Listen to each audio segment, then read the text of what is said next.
Hello everyone, hello, welcome. Today we are going to be continuing our playthrough of Need for Speed Hot Pursuit 2. And previously, we managed to get quite a bit far into the Ultimate Racer career path. And today we're going to be focusing more on the World Racing, the Championship career path, which has no cops, but considerably more racers in it. So it's more of a straight up race where there's less that you can that can affect your race. So it is a bit different. But we're gonna be jumping right into that. The first step, becoming the world champion, is a single race through National Forest. Unlock events 2 and 3 replacing second or better, but you'll need to win this event to unlock National Forest in all challenge moves. Awesome, and we have a decent selection of vehicles to go for right now. We have the Ford TS50, which is the premium version of the Ford Falcon, the Australian Ford Falcon. Got the gorgeous limbo lightweight Lotus Elise, very nice. We got the Mercedes-Benz CO55 AMG, a very luxurious sports coupe. And then we have both the Opel Speedster and the Vauxhall VX220. The British and German GM variations of the Lotus Elise that were co-developed by GM and Lotus. So it is, they are all kind of sister cars, shall we say. I want to start out though with the Lotus Elise. Very nimble, very agile handling. And definitely beautiful car to drive, beautiful car to look at. Looks fast no matter how fast or slow it's going. Alright, let's do this. Alright, we got a decent sized grid. That is one of the advantages of the races without cops, is the grid itself is much larger. Get a decent start there, good launch off the line. Come on, let's have this little Ecotech 4-cylinder engine power me to victory. Alright, neck and neck with the lead Lotus Elise. There we go, into the lead. Nice. A good start to the first race of the championship career tree.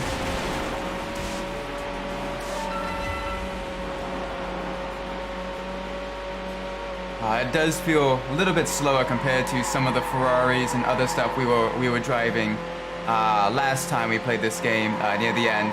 But I definitely want to kind of get into this, get a few more of the unlocks for some of the slower vehicles as well, and make my way through the championship career tree. And kind of what I want to do is eventually I want to kind of like alternate back and forth between them. Because you do need to go through both career trees to unlock event 32, which is the last event in the game, and that's how you unlock the Ferrari 360 Moderna, the hardtop version of the Ferrari 360. And so that would be sort of the last of the, for lack of a better word, standard cars to unlock without, you know, the Need for Speed variations, because those. The Need for Speed variations of the cars, they're essentially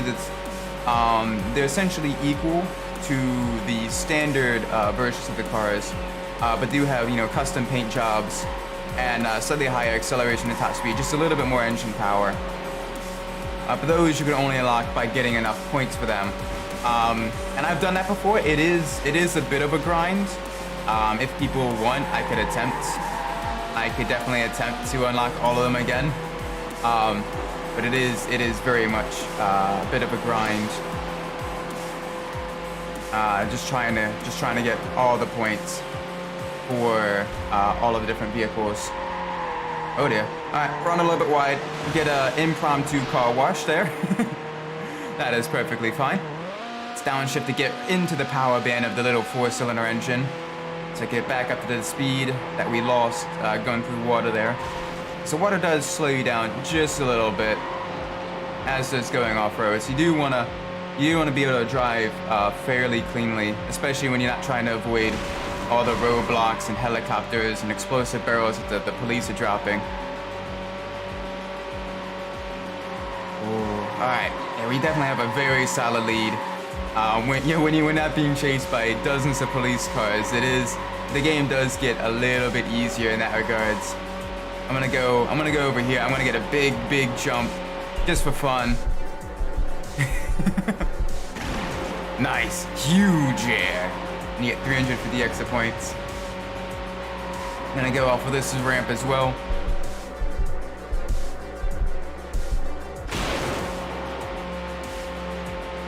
That'll definitely allow that CL55 AMG to catch back up just a little bit. You gotta make for a more interesting race. So I don't want to win by too large of a margin because well, that wouldn't be fun. That would not be fun. That would probably be a little bit boring. So I want to definitely make it. I want to make a close race.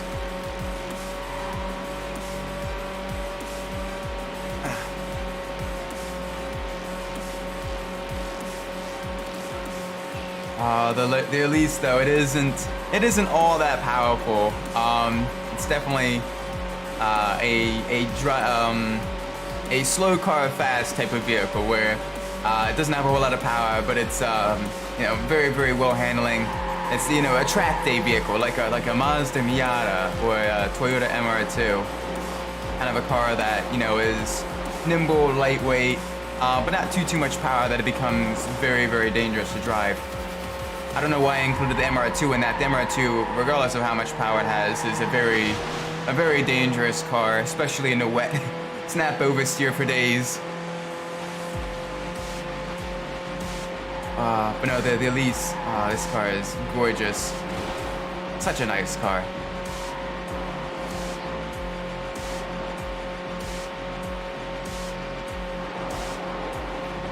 Over the crest, get a little bit of air there. Steadily pulling away from the CL55.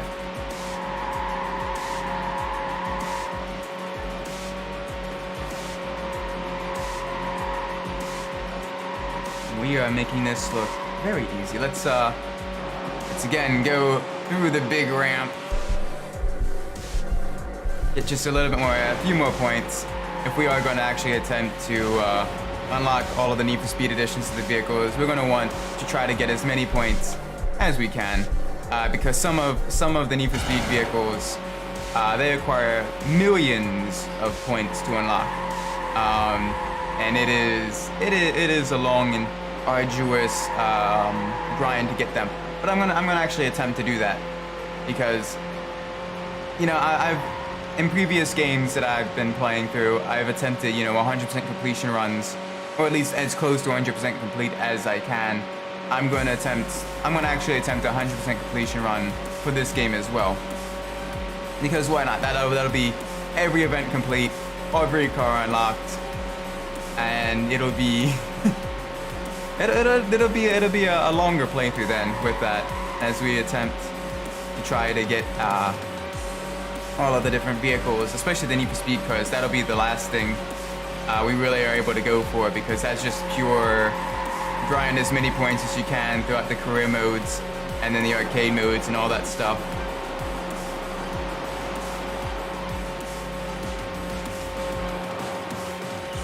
Alright, but we're coming around the final corner now. The Mercedes has closed up a little bit on us. Not enough to really make to be any challenge though. But we did finish first race in the first event of the championship career mode. That's good. That's very good. You've completed this event. Yes, I did complete the You've event. unlocked National Forest. You've set a new record for this track. Of course, it's the only course record. Alright, let's go back to the championship. Let's enter the very next event. Oh. Okay, that's fine. It's one event. We can continue without saving. It's not like the game's gonna crash right as we're starting. Alright, event 2. This will allow us to unlock the Mercedes CL55 in the arcade mode, the non-career events. And what a gorgeous car this is. In every color as well. I want this dark maroon color. That looks very nice.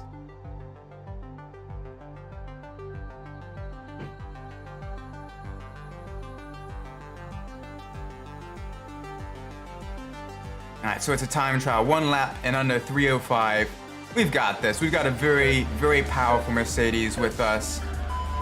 Alright, not the best start there. I went just a little too early.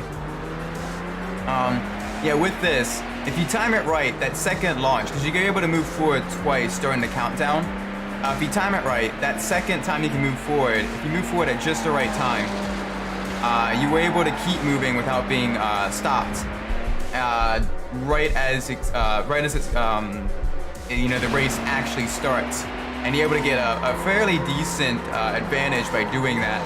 But it's tricky because you got to time it right, because it's a very, very small window, like half a second, a window that you can do it and make a substantial difference.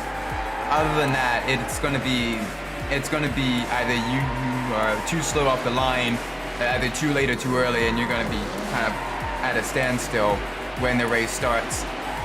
Which, I mean, is on par with all the other AI drivers, but the goal is more so to get an advantage if you can. Alright. Come on. Give me a little bit more upper end, mid RPM range torque, please.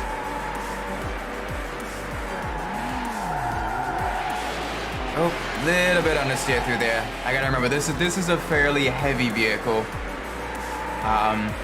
So it's not nearly as nimble as the Lotus Elise. It does have considerably more power, so I can slow down a bit more in the corners, but get a little bit more acceleration out of the corners with the big muscular engine that this vehicle offers. Alright, let's take the shortcut here by the docks. Alright, big air. Well, that's a fairly harsh landing, but that's okay. Vehicle's still moving. Vehicle is still in reasonably good condition. Still looks nice. Let's slither past this AI traffic car here through the forested off-road section. Alright, under the bridge. Past the windmills. Let's go to the left here, avoiding the traffic car. That was a little bit close for comfort. We got 40 seconds left, and we are getting close to the start-finish line. Let's take the cobbled shortcut here. Alright, that barrel is going to slow me down just a tad. That's fine. Vehicle's still in good condition. We've got 20 seconds left. And there's the start-finish line. We've got, we're pretty much guaranteed to get in this. Good. Nice. Very nice. Congratulations. You have just won Mediterranean Time Trial. Yes, we got the Mercedes CL55 AMG. Very nice. We now have a little bit more than half of the vehicles in the game unlocked. So let's keep pushing forward. Let's try to get as many cars, as many tracks, as many events completed as we can. Alright, and this is the lap knockout with the Ford TS50. And that gorgeous blue color as well. That is so nice. This is beautiful Australian muscle car. Very, very powerful V8 engine. I would love to see one of these in the States.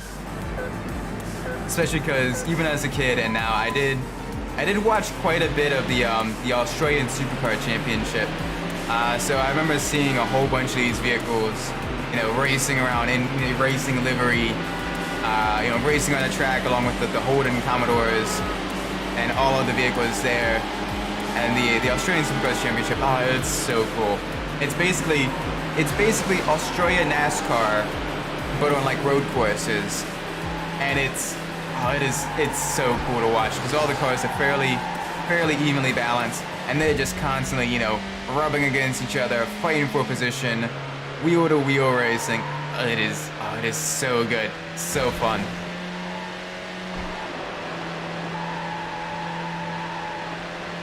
All right, we've got an early lead, which is good because we don't want to be in last place at the end of the lap, or we will be knocked out and we're gonna have to start the event over again. So we're gonna definitely try to get as much of an advantage as we can as early as we can. Man, okay, the car doesn't necessarily have a whole lot of guts in 5th gear, so I'm going to try to rev the engine out as much as I can in 4th gear, so that hopefully in 5th gear I'll be within the power band. Because in 5th gear, it's just a little bit too low on the RPMs. It does not wanna pull any more speed once it's in 5th gear. I think the gear ratios are set too much towards top speed for that final gear. Because otherwise, I need that acceleration. I need that high speed acceleration, and it is not giving it to me. All right, through the forest fire section, get a big inhale, just to smoky.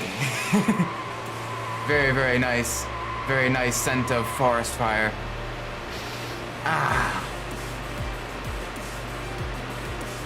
All right, down the front straight. As we're finishing up the first lap, the poor dark gray black Ford TS250 is going to be eliminated. Poor Wayne. Wayne, buddy. Sorry to see that, but you are eliminated. Oh no, wait.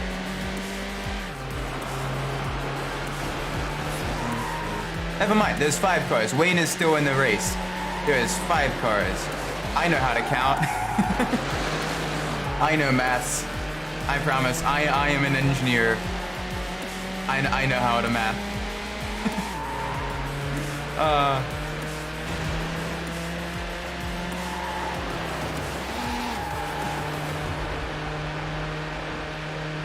Alright, 2nd and 3rd are slowly catching up to us just a little bit. But otherwise, those are only 2 we really have to worry about as of right now. Wayne is very much very far behind. So we only really have to worry about really only 2nd. 3rd is over 5 seconds behind. 2nd is we're pulling away from 2nd as well. I'm gonna downshift as we enter the sweeper left-hander here.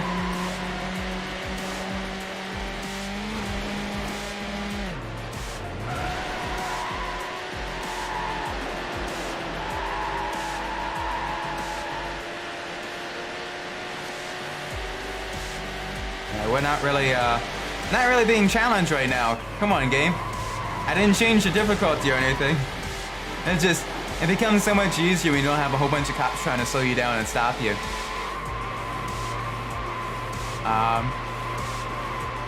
So these are events we do need to knock out as well to unlock all the different cars and stuff for single race mode.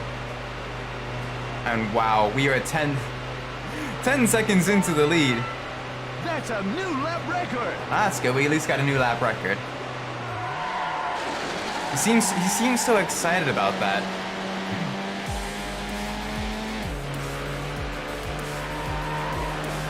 Let's take the upper route here. Let's take this shortcut.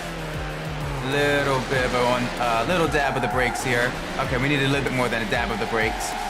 That is a much tighter corner than I had initially suspected. I don't usually take this route here. Let's go down here now. That is one thing I do like about the Need for Speed Hot Pursuit and a lot of the black box era Need for Speed games is there's so many different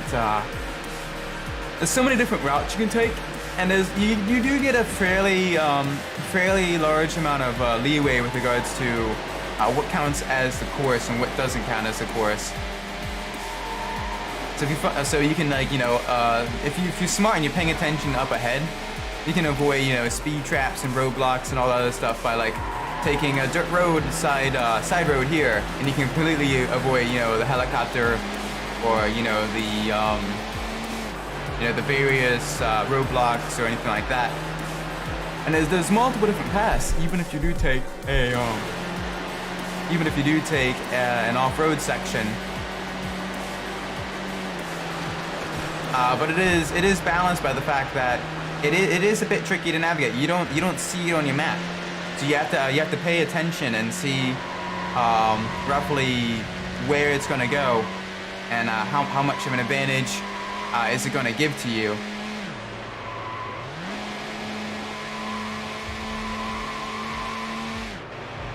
Alright, Second place has caught up to us a decent amount.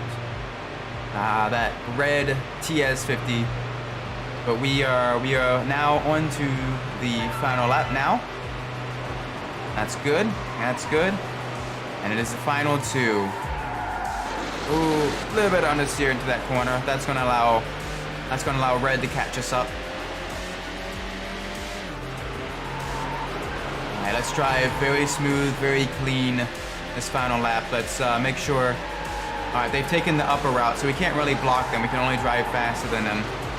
But that upper route, it's very tricky to navigate. This could be a blessing in disguise. In that it'll, yeah, it is. They've made a mistake. They've slowed down quite a bit. Alright, good. We can pull away now. Goodbye, Dom. Family.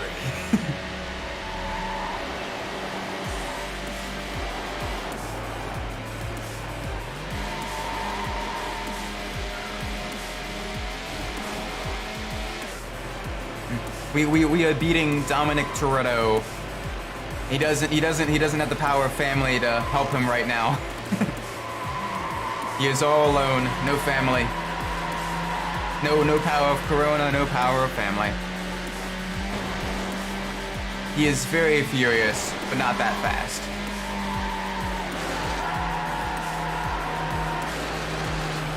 Yeah, the game's gonna make me eat my words. He's steadily catching up though.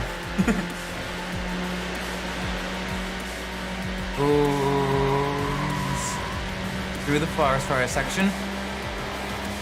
Alright, so far we're about even. He's roughly around like 3.5 seconds behind.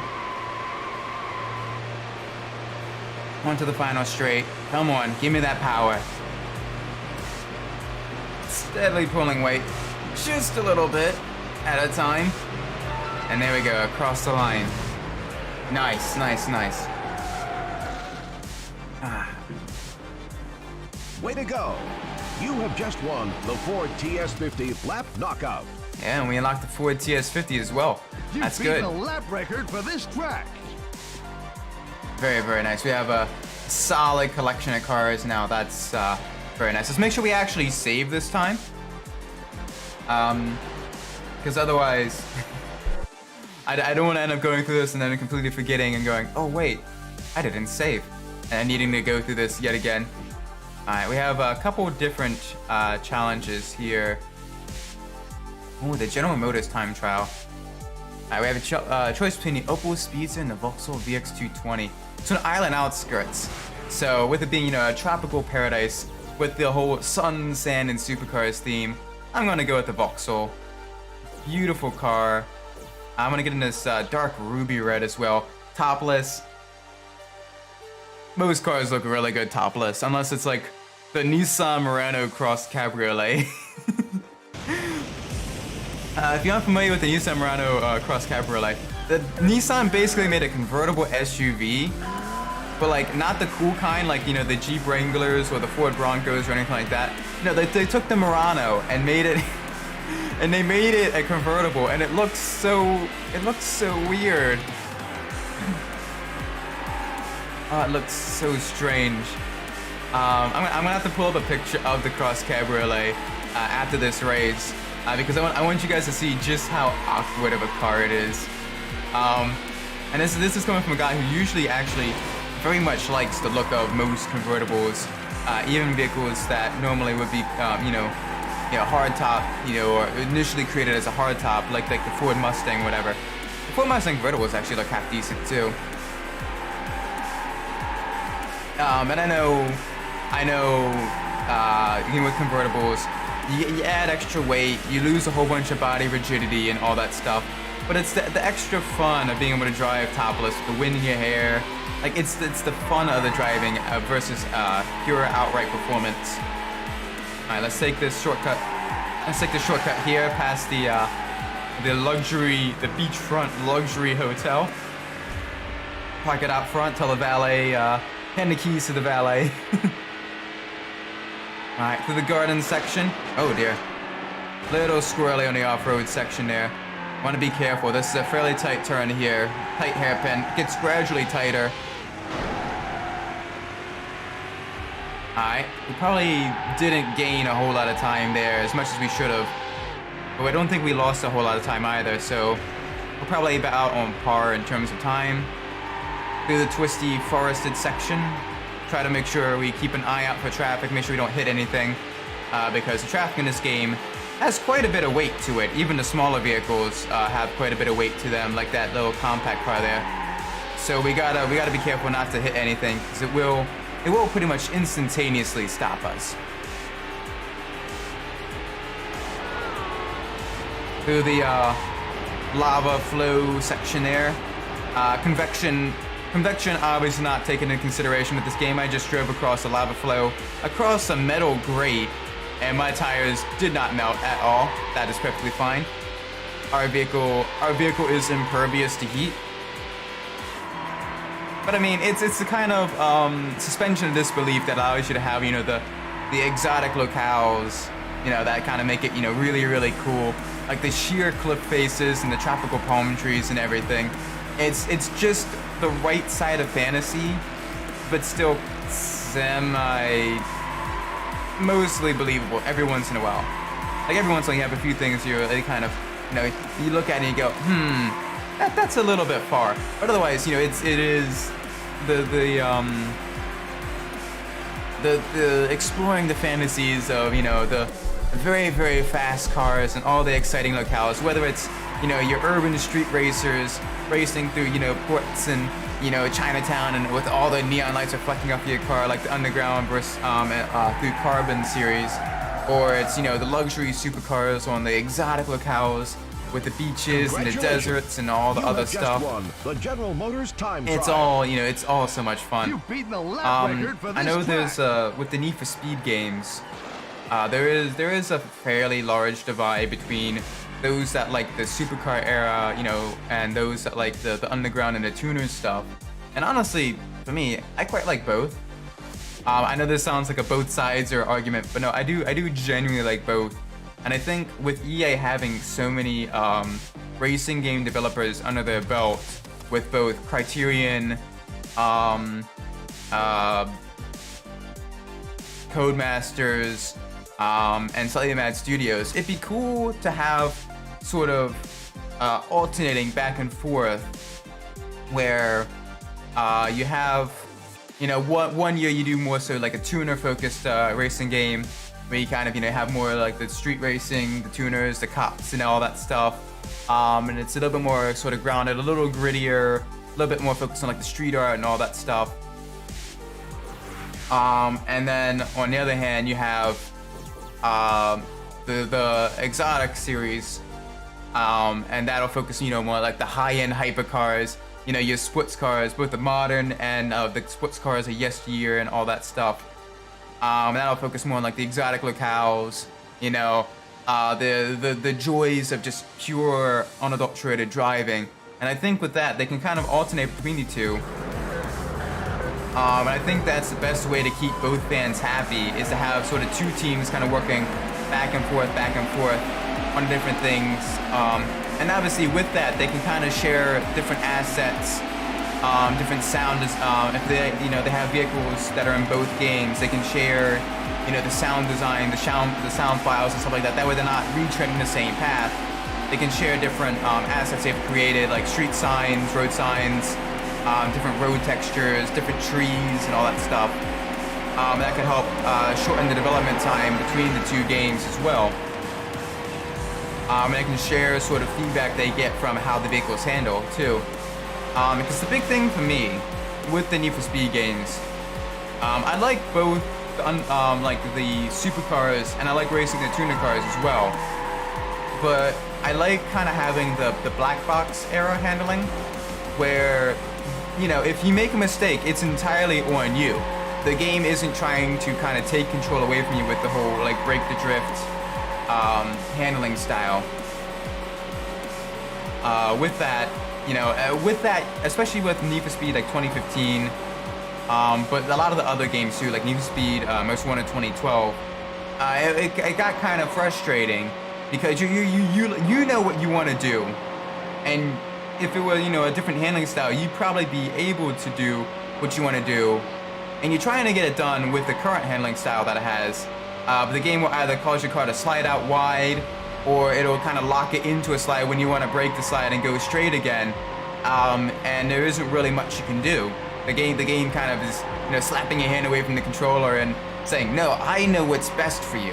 And I think that isn't exactly the best way to design a racing game. I think with the racing games, even arcade racers, you want to keep as much control in the hands of the players as possible, because I know a lot of people go, well, if you want, you know, simulation racing handling, just play Forza or Gran Turismo. I'm not asking for simulation handling.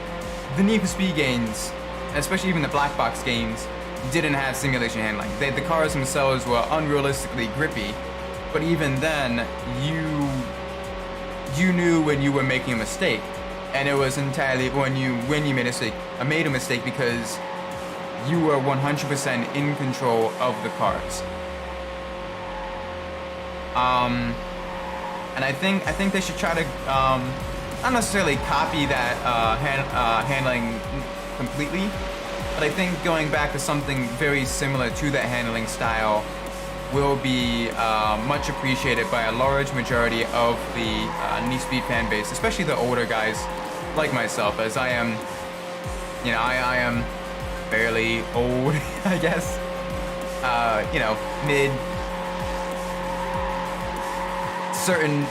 certain age. I'm old enough to be able to own a house and be, you know, self-sufficient, but not quite old enough to be collecting social security checks. So I'm somewhere in that range.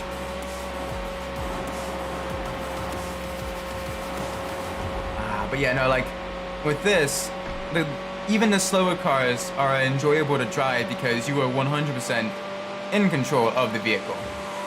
I can go in here, I can hit the apex, I can go wide, and if I go too fast into the corner and I understeer and, you know, I hit the wall, that's entirely on me. The game didn't do that. I did that, and that was my mistake. And I know next lap, go a little bit slower through that corner or hit the brakes just a little bit, you know, be on the brakes just a little bit longer to get a car turned in.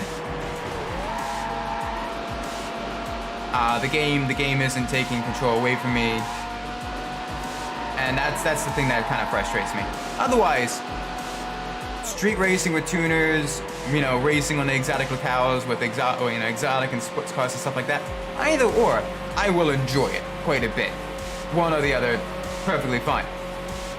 You know, I enjoyed everything from the Porsche Unleashed games to the Underground to Most Wanted to I even enjoyed Pro Street quite a bit too. Despite some of the handling idiosyncrasies with that game, the bouncy cars were a little off-putting, but otherwise I genuinely enjoyed Pro Street too. But yeah, just let me control my own car, please, game. That's why I always like going back to the black box and the EA Seattle era Need for Speeds, because with those you are in control of your car. Oh yeah, sorry, I kind of went off on a tangent, a little bit of a rant there. But it is, you know, it is something that means quite a bit to me. I wouldn't get frustrated with the Need for Speed franchise if I didn't care about the games.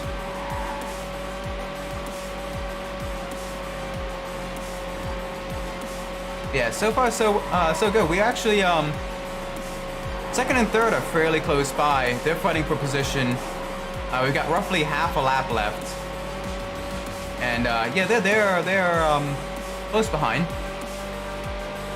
Steadily catching us, actually, just a little bit. But otherwise, we are on track to win this, which is good. That'd be another event complete. And I love the way the Elise handles as well. It just grips these corners.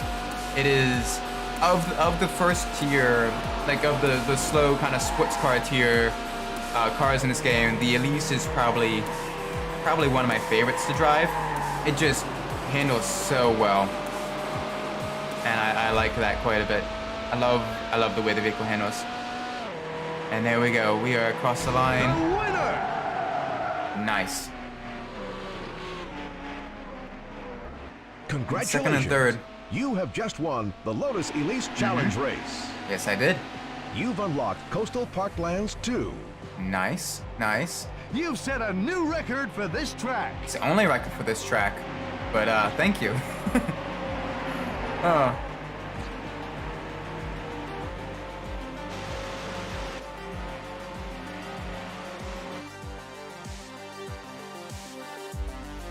Alright.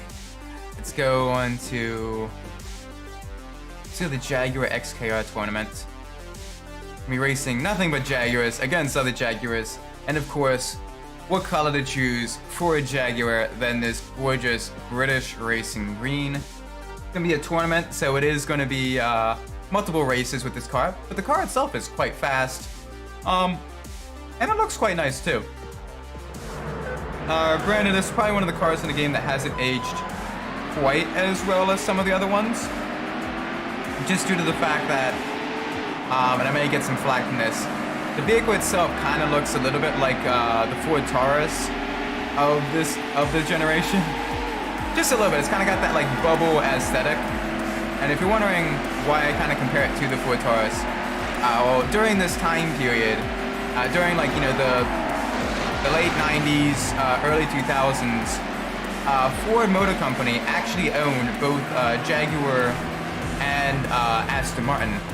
So some of the vehicles do take some inspiration from each other.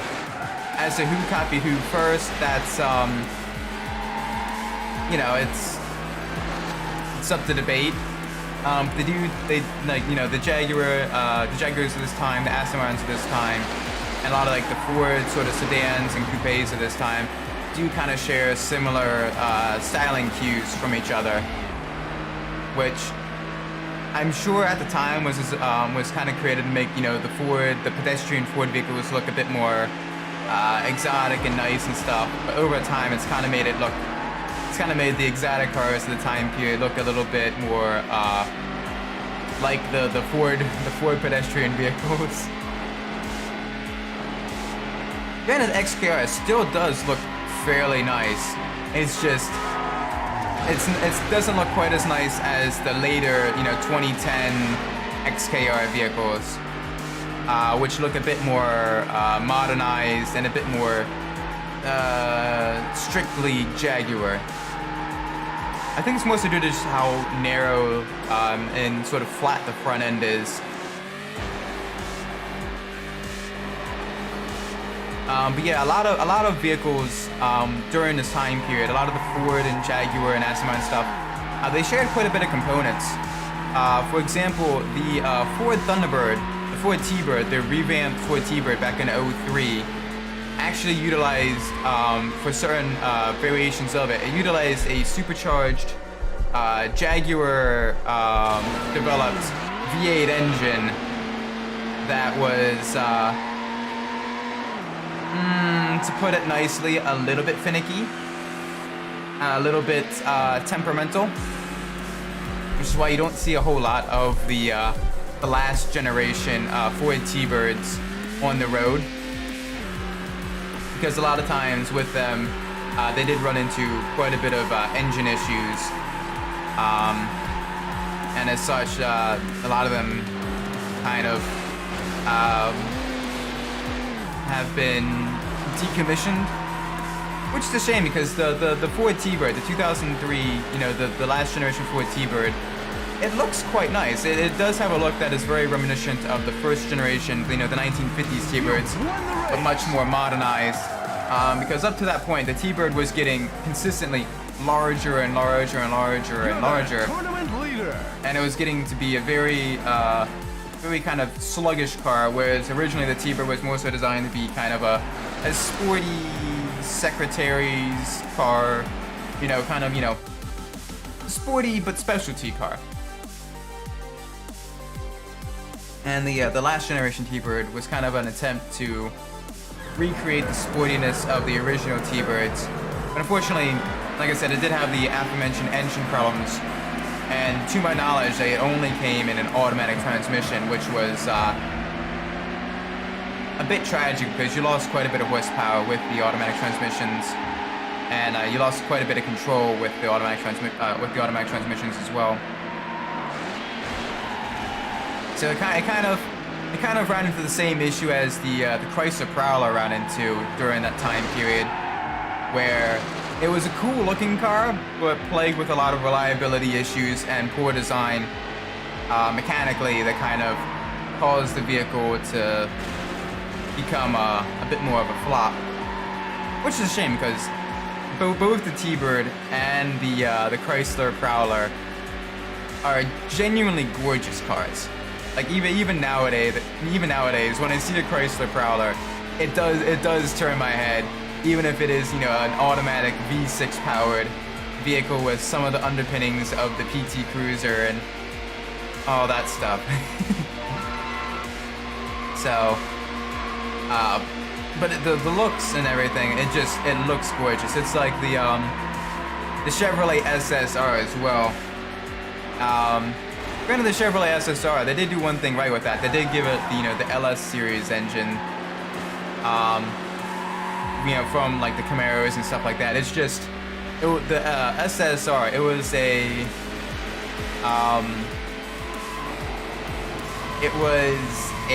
$60,000 pickup truck that didn't really have a towing capacity. That was also a convertible sports car with the weight distribution of a pickup truck. All for the price of roughly the same as, you know, that generation's Corvette. So, they didn't exactly sell well. They were so cool though. Like, I would love... Okay, like, the SSR is the one, like, super quirky, weird, flop car that I would genuinely love to own. Just because of how weird and quirky and just cool it is. It is so cool. Like, you would never be able to use it for anything. It's too luxurious, and too much like a sports car to really use it like a truck. And it's too expensive to really use it like a truck as well, because you don't want to tear up, you know, you don't want to damage it. You spent, you know, $60,000 on this car. But also, it doesn't quite have the performance of a sports car either, because it does have the weight distribution of a truck, due to the fact that it is a truck. So it does have quite a bit of weight over the front wheels and does make it kind of tail happy. And also, with it being a convertible, if you have the top down, you lose quite a bit of cargo space in the rear bed. So it's just kind of an awkward car that doesn't really fit into any category. But like, I genuinely like it quite a bit. It's sort of like the modern day El Camino in a way, but like an upmarket El Camino. And I would love to own one of these days. It's just so cool and quirky. I'd love to have it in like the bright millennium yellow. Oh yeah. Alright, let's take this jump here. Let's get some major air. Boom. Oh, easy. A little bit understeer there. Gotta remember the Jaguar is a bit heavier than the Elise. And while it's got quite a bit of power under the hood, it does not exactly have the... I mean, it has decent handling. But it is a little bit... Sorry. It is a little bit focused more towards understeer in terms of driving performance.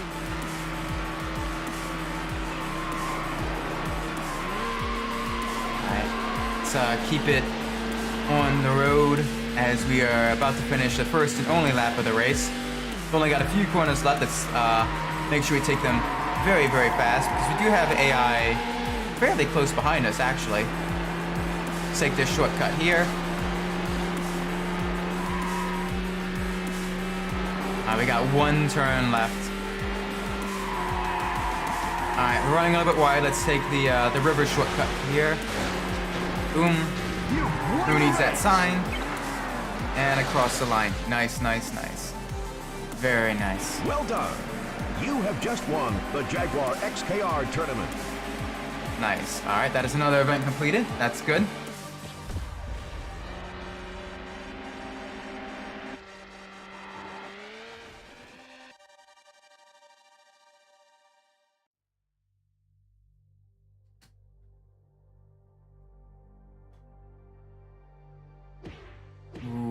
we have a couple more events to try to do. Alright, 2 laps of the mountain at Alpine Trail. And several other BMW M5 drivers. Oh, and look at this. This car, the M5. Gorgeous car. I'm gonna get it in this bright red color. That's nice.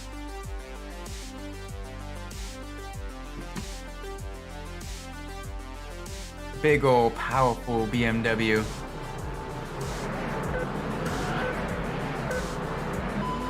Alright, we got a good launch there. That's good.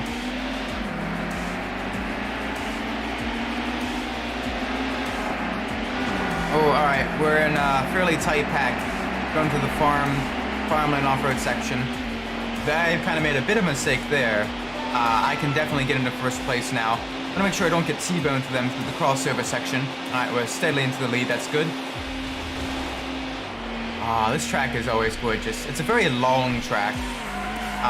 But it's very pretty. It's kind of got that, you know, very kind of cool autumn, very fall colors, and it looks gorgeous. It looks like something, someplace I would love to drive in real life. Kind of take a nice, you know, convertible sports car out, you know, cruise through the various twisty bits of, you know, being entranced by the road flowing and undulating over the landscape, past all the different trees and the various bright, warm colors, the contrast with the cool air. Yes.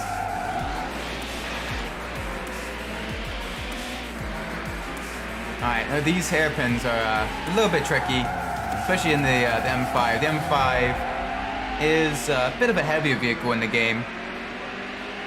I mean, gorgeous car though, still. I love this generation of BMWs. It's, you know, they kind of have the more boxier design. Still very, very nice. Ooh. His is probably a little bit less nice now that he's kind of crashed into the wall. But, you know, he can do whatever he wants to his vehicle. That is perfectly fine. Alright, around the looping section here. Very, very late apex corner because that's when the banking starts to increase under the bridge. Alright, and now through more twisty bits, going back downhill. Oh man, the vehicle's got a little bit of understeer. And there's not a whole lot I can do to adjust that other than just kind of taking the corners a little bit slower. It does have quite a bit of power though on the straights. And this is such a beautiful track. This is one thing I do like about sort of the supercar era Need for Speeds. Is the tracks themselves are genuinely gorgeous. And I kind of wish like this era of Need for Speeds had like a photo mode. I know the later ones did. And it's kind of smart for them to add that.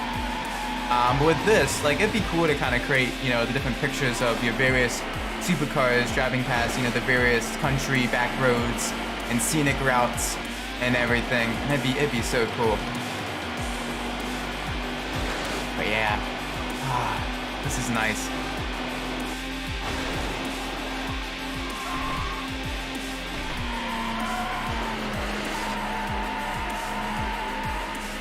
This is very, very nice.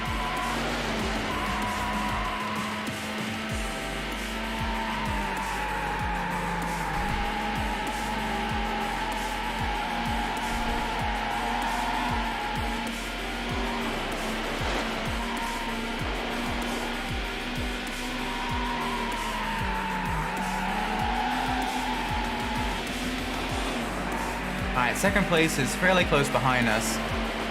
We got that beautiful white M5. We're in the gorgeous red M5. A whole bunch of M5s. Alright, get around the hairpin. A little bit of oversteer. Kind of slide it around. Get the front end to bite. And then as it bites, get back onto the throttle to kind of spin it around the very, very tight hairpins because it is, those corners are quite tricky, especially in the heavier vehicles.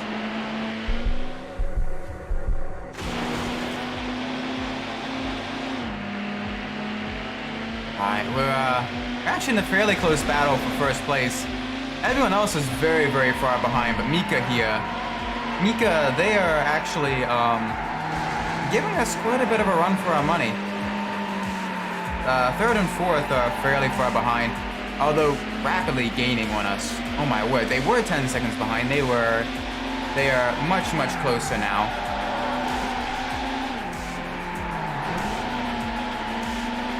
Okay, come on. Let's get this turn in just a little bit. We should be coming up. There it is. I can see on the map. The finish line is just a little bit of ways away. Let's try to maintain our lead going into there because this is a fairly long course. It's a 3 minutes a lap course, and it is fairly tricky. So I definitely don't want to lose out and have to do this over again.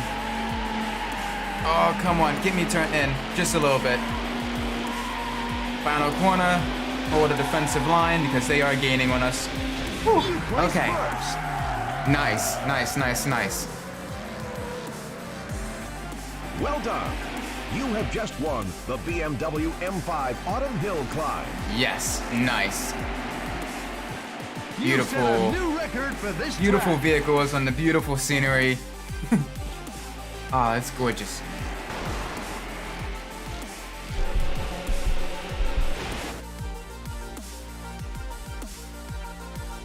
Alright, let's see what event we're going to be doing next. We only really have one more event on this level of the tree, and that is the National Forest Knockout. And basically we have the Elise, the Speedster, and the VX220 to choose from. All three of them very, very lightweight, target top sports cars, powered by a moderately powered inline 4-cylinder.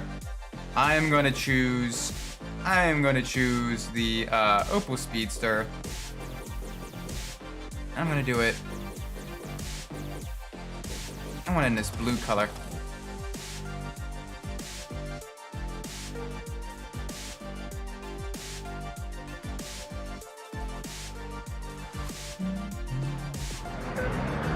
Alright, we want to make sure we are not in last place on any of these races because this is a knockout championship. So we want to at least survive, but if we can win the first one and get a solid position into the next race, that is also a very good thing, and it will help us out later down the line. Each race, only 1 lap, so mistakes will be fairly harshly punished. And with each of the vehicles being fairly even in terms of performance, it will be a fairly close battle. It'll be whoever can drive better than the rest. Let's take the ramp here.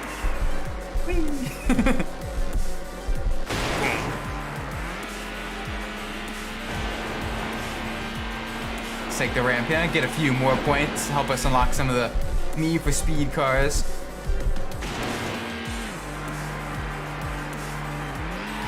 Alright, bogging down just a little bit. The little inline 4-cylinder doesn't have a whole lot of grunt. But thankfully this car is about as light as a feather, so it doesn't need a whole lot of power to really make it go fast. Alright, going through the forest fire section again. Gotta get a nice inhale. Alright, reach the top speed of our vehicle. Let's try to push it just a little bit harder. Get just a little bit faster. Unfortunately, this is about as fast as we can really go. The little inline 4-cylinder in the middle of our vehicle is, it's not very powerful, but it is giving us everything it has. All right, want to downshift to get a little bit more power out of this corner here. Get a little bit more turn in. Take this shortcut here. Cut off a little bit of distance. Try to put a little bit more distance between myself and the leading Elise. Alright, let's try to run a tighter line. Keep it on the road. Cross the line. You've qualified for the next round Alright, of good. knockout competition. We survived the first race. We haven't been knocked out. Poor Ashley. Ashley has been knocked out. Alright, next race. And now there are only 3. Ashley has been eliminated.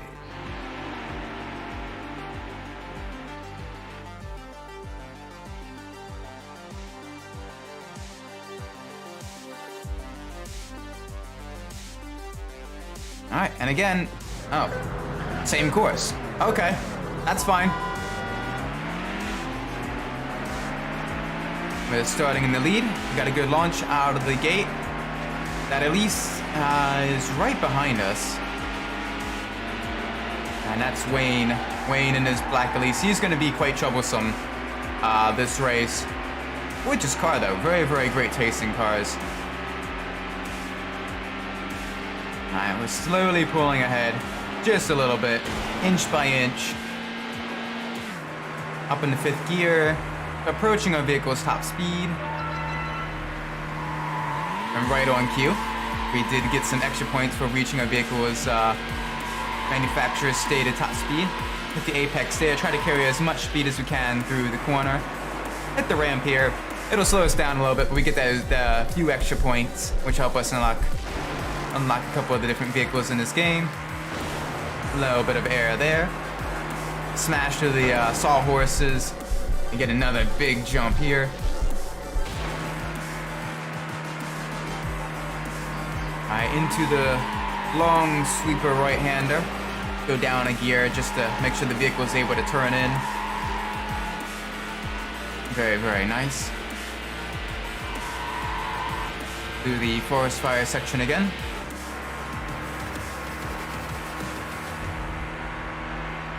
As we are getting as close as we can get to the vehicle's top speed. The little 4-cylinder engine is giving us everything it has. Come on. Come on, be nice to me.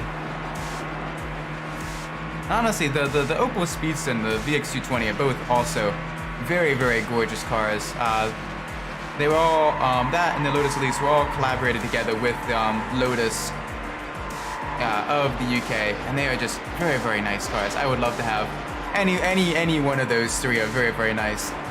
With the Opel Speedster, and I believe also the VX220, but I know for a fact that the Opel Speedster has them.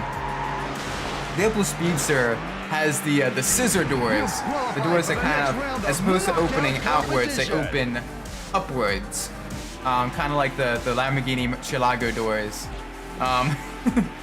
And it's so cool seeing pictures of the Speedster with those doors as well.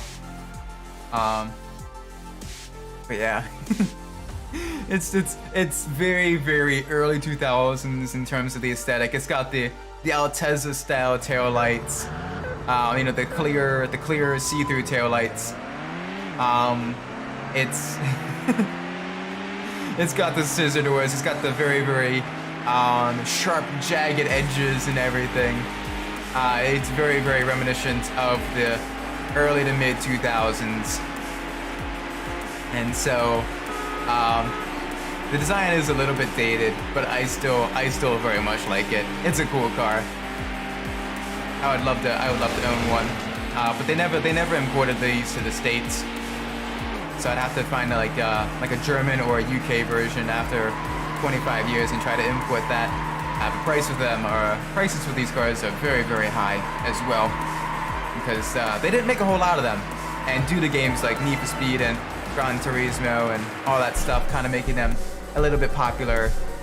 Yeah, they just kind of increased the demand for those cars. Ooh, almost hit the barrier there. That's fine.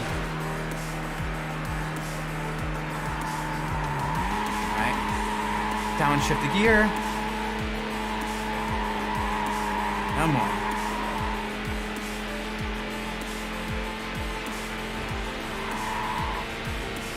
Do the forest fire section for the final time of this event. Alright, Wayne is dropping back just a little bit, which is good. Goodbye, Wayne.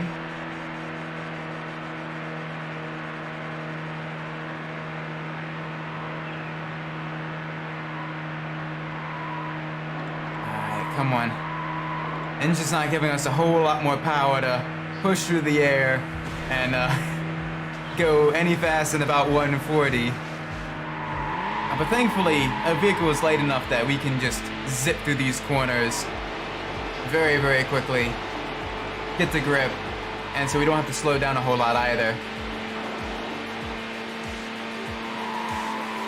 Alright, we're on a tighter line through here, across the bridge, and across the line. Very, very nice. Okay, good. We've won the knockout. That is very nice. That is very, very nice. Unlocked the Need for Speed edition of the Porsche 911 Turbo. Yes, and see, since we've gotten enough points, we do unlock. We did manage to unlock a Need for Speed car. You have just won the National Forest Knockout. I'm talking here, game. Jeez. You beat the course record. Oh, that's good. Alright, let's return to the championship. But yeah, once you unlock a certain, once you gain a certain number of points, you're able to unlock different Need for Speed editions of the vehicles, which are a little bit faster than the standard counterparts, and they do have some pretty cool liveries. Like, yeah, I'm gonna show you guys. So like the Need for Speed editions, like you have the Lotus Elise here, and it's kind of got like the classic Lotus F1, you know, the British Racing green with the yellow stripe. You got the Opel Speedster, you know, with the slightly different color wheels. The X-Car Coupe with the slightly darker British Racing green. SVT Cobra R, you know, with the various racing stripes and everything. And some of them are much more subdued. And then you have some with the really crazy liveries, like the Porsche 911 Turbo here. But yeah, and basically as you get more points, you're able to unlock more of them. We've got a decent selection of events here.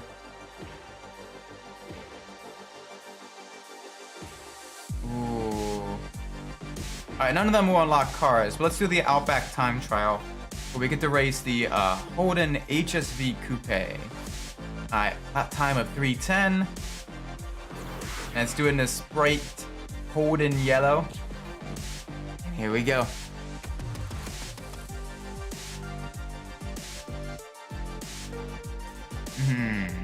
And this car is very, very nice.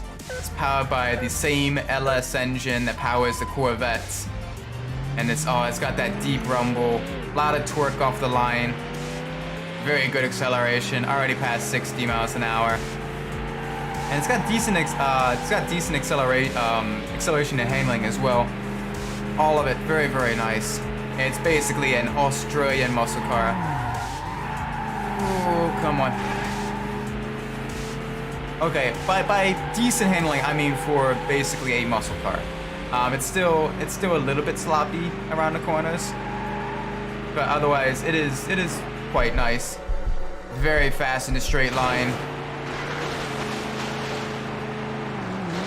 I wish more games had cool Australian cars in them, because Australia does have some really nice vehicles that are oftentimes overlooked. Everything from the Holden Tiranas. Oh gosh, couldn't quite see the barriers there through the mine shaft. We have everything from Holden Tiranas to, you know, all the generations of the Ford Falcon, all of them of which are very, very nice. Everything from especially the late 70s ones. You know, if you're familiar with Mad Max, the Mad Max franchise, the last of the V8s, the Interceptor. That's a Australian Ford Falcon there. And it is so cool, such a cool car. Alright, we're gonna take sort of an impromptu shortcut here. Get it turned in. Wanna avoid the traffic cars there. Use the big grunt from our LS engine to get back up to speed, up and forth. Gotta be careful going around some of these blind corners as well, especially into the sandstorm here. Because it's going to be very difficult to see the various traffic cars. And if we do hit those, we will come to pretty much a dead stop. We do not want to hit those. That is how you get a much slower lap time. What? Hitting vehicles slows you down? Who would have thought? I know. Way to state the obvious, Captain Obvious Isaac. But no, yeah, we definitely want to avoid any collisions if we can help it. Ooh, that was very close. We kind of drifted around the outside of that car there. And people say muscle cars can't drift.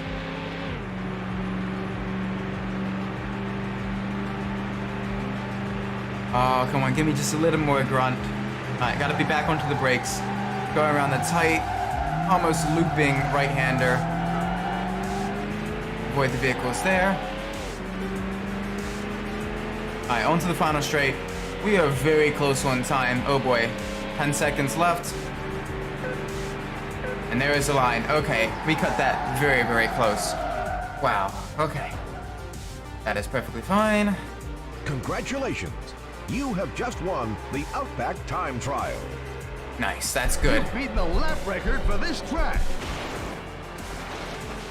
Alright, let's overwrite the data. Let's save the game.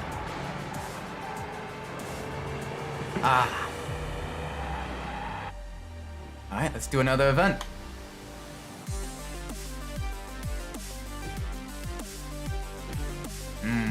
UK versus Germany tournament. Alright. BMW M5 versus the XKR Coupe. Ooh, which one do I want to race? Which one do I want to race? I'm going for the M5 in this gorgeous silver color. I love the M5. The M5 is such a nice car.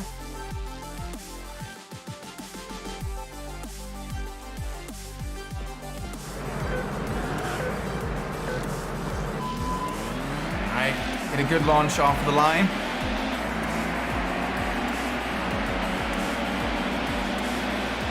Yeah, use the grunts of this beautiful German engine. Ooh, get it turned in. Just a little bit tighter, please. There we go. Nice. All right. Good, good, good.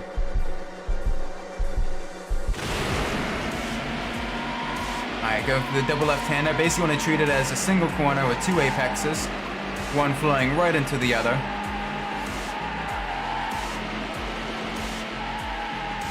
We're into the lead. Solid lead now. All right, but we don't want to make any mistakes and lose the lead because all of the vehicles are fairly evenly matched here.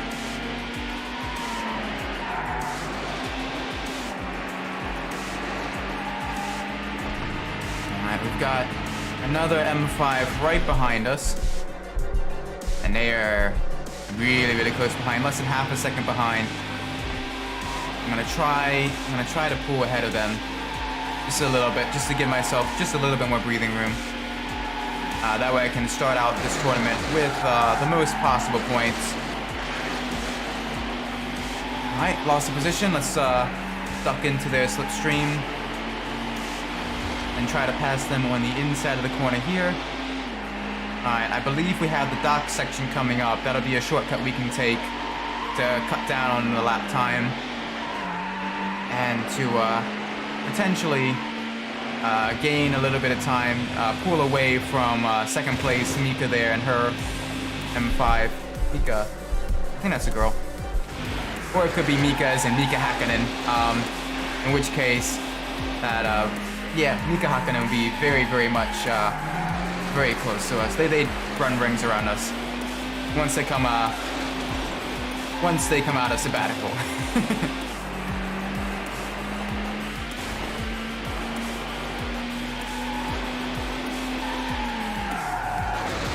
Oh, easy, easy. Oh no, I lost one of my mirrors. That's alright, I don't need to look behind me. Alright, first, second, and third. The top three, the podium positions are all M5s. I think I picked a good choice in vehicle here.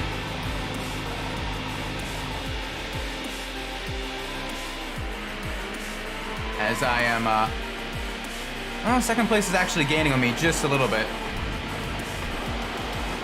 You've set a new lap record. That's good. I set a new lap record. Oh, Dom. Dominic Toretto's close behind. He's got the power of family and Corona on his side. He's gonna say some cheesy one-liner and then some really awkward CGI fight is gonna occur. Pretty soon a tank's gonna bust out from one of the sidewalls here, and we're gonna be racing against a tank and a submarine and a rocket ship to the moon. I kind of miss the old Fast and the Furious, where it was more so focused on like street crimes and street racing and stuff like that.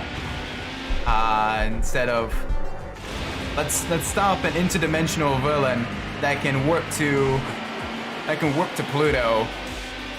All right, let's turn a DeLorean into a time machine, fill it with nitrous oxide, and let's go back to the past and kill him as a baby. Yes. Oh, but wait, it turns out in the past the villain is actually Dom's long lost left arm. Fast and the Furious 20. That's probably going to be the actual plot of Fast and the Furious 20.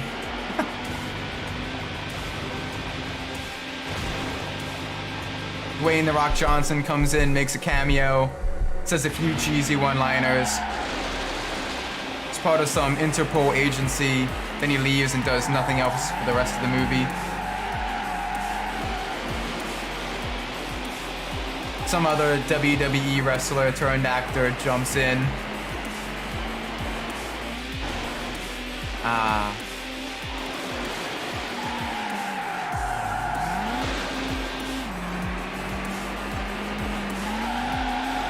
It'll be like, what's his name? McGregor, Conor McGregor. Conor McGregor? Who's the one UFC guy? I gotta look that up real quick.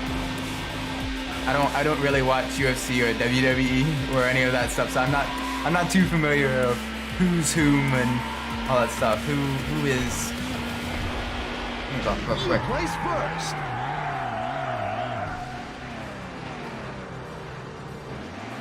UFC McGregor. Conor McGregor. Okay, I was right. Yeah, Conor McGregor shows up. He's the new sort of star appearance. He does a few one-liners and stuff like that. Leaves. Doesn't show up again at all for any of the Fast and the Furious movies. Or he's the flavor of the week bad guy that turns into the good guy for all the subsequent movies. And that's it.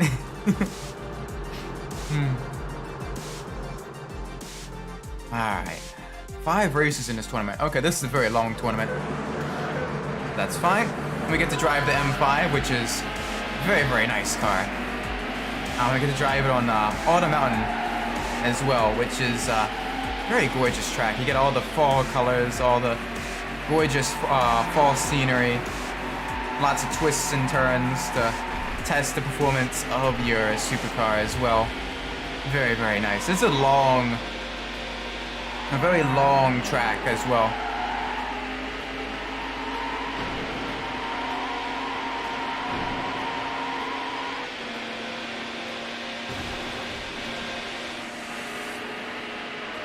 Let's go through the super stable rock formation here.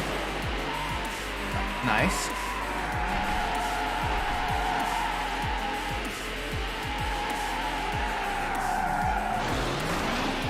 A little bit oversteer there. Kind of got a little bit of a love tap from the wall.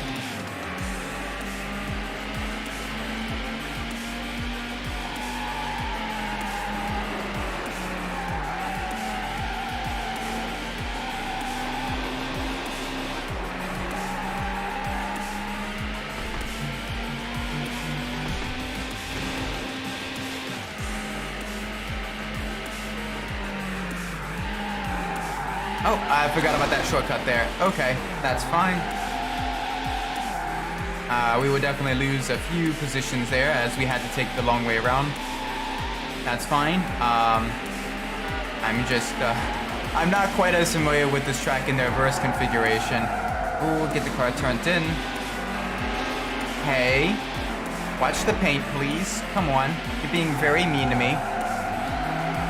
Alright, let's try to gain these two positions back. Especially because the two in the front are the Jaguars. And I don't want the Jaguars to win. I'd be fine with an M5 beating me, but I don't want the Jaguars to beat me. It's, you know, the team-based tribalism. I want the top 3 positions again to be all BMWs. But it looks like second and third are currently the XKRs, the Jaguars, as opposed to the Beamers.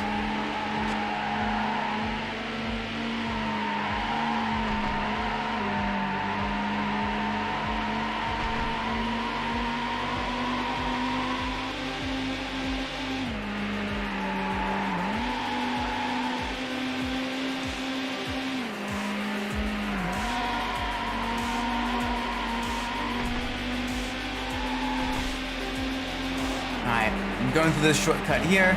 Beautiful off-road section. Very, very nice. Through all the fall foliage. Cut across here. A little bit of a jump.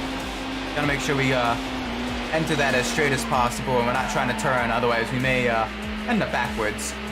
And you don't want to end up backwards. You always want to keep moving forwards. Unless, of course, leading you forwards will be driving off of a cliff. In that case, yeah, okay, driving backwards might actually be a good idea.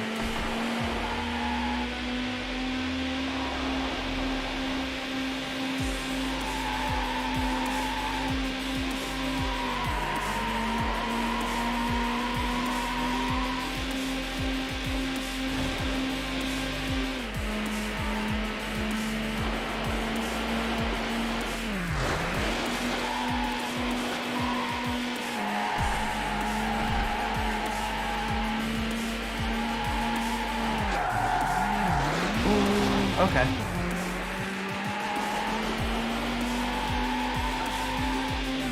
Alright, we're actually fairly decent lead. We have lost our left mirror again. Oh man, that poor left mirror has seen some things. Hey, we lost the left mirror in the previous race. We've lost the left mirror in this race as well. Poor left side of our car has seen quite a bit of harsh times. Alright, we did manage to actually take the shortcut here. Ooh, easy. Alright, that was a little bit of a bump off the wall. Brake just a little bit late there.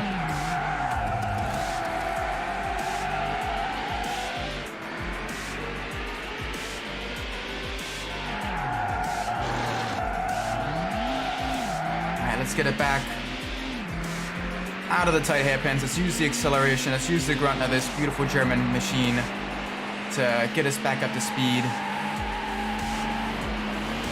Alright, through all the tight and twisty bits.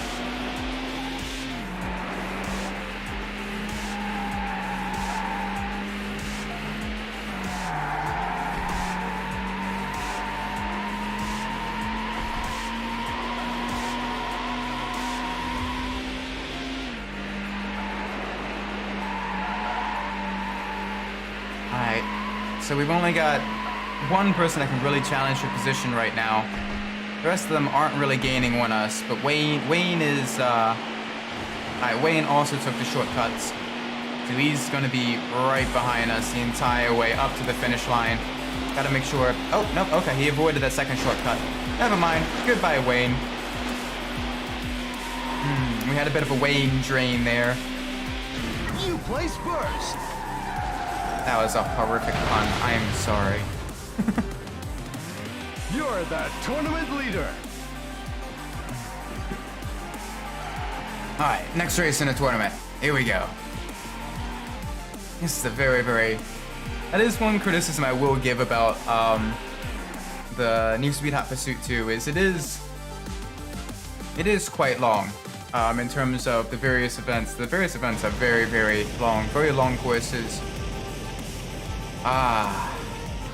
But we're in the tropical paradise now. Beautiful, beautiful. One of my favorite tracks in the game as well, just because I mean, who doesn't love gorgeous, you know, palm trees, warm air, sunshine, beaches, all that fun stuff. So it's a reason beachfront property goes at a premium, because so many people like that type of stuff. But yeah, we're gonna be racing through palm trees.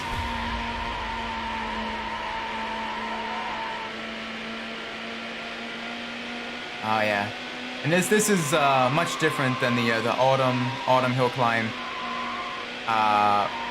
track, sorry, Alpine Hills, whatever it's called, the one we were previously racing at. This one is much less twisty, much more focused on top speed. That's the other thing I like about this game is you do have a very quite a bit of variety, not just in terms of scenery, but in terms of track layout as well.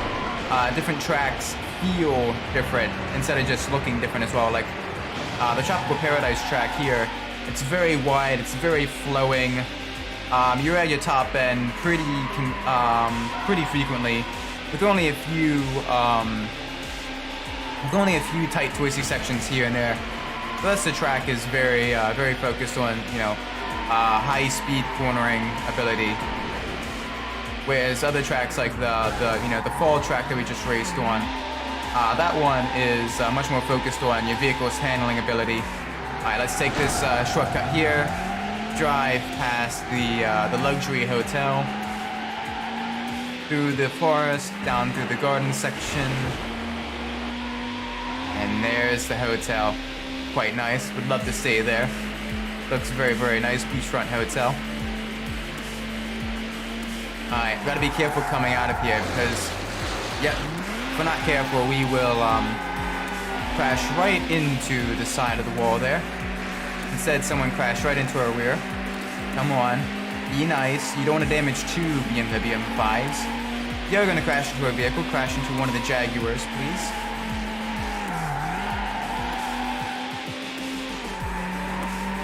But look at that gorgeous, bright blue water. We're racing right along the cliffside as well. Let's take this shortcut here. Down through the tunnel. Past sort of like the movie set.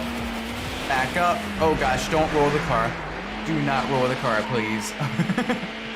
Okay, we managed to survive that. That's good. Second place is very quickly catching us. That is Mika. Hi, Mika. Hi, Mikachu. Oh. Goodbye, Mika. Oh my word, that is a heavy accident. Well, they shouldn't have tried to pass me.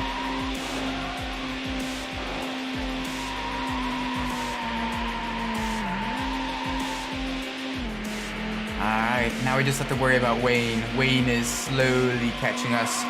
Let's make sure that doesn't happen. Let's push as hard as we can through these S-curves. Take him in as straight line as possible.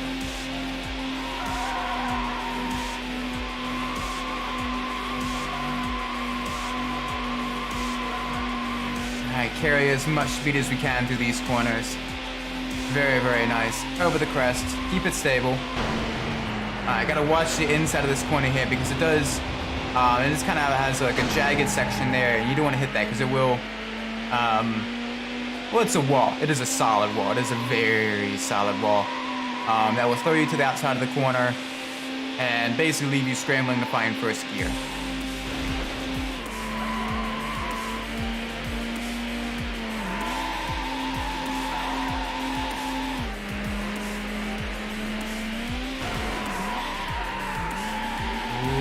Come on.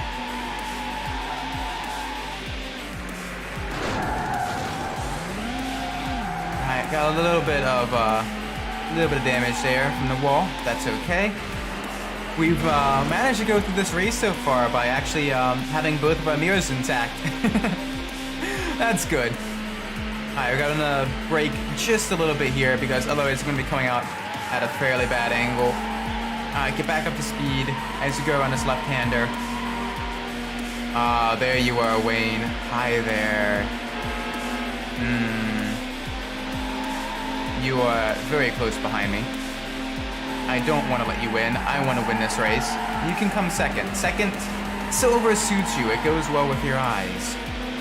Wayne. Don't wane on my parade.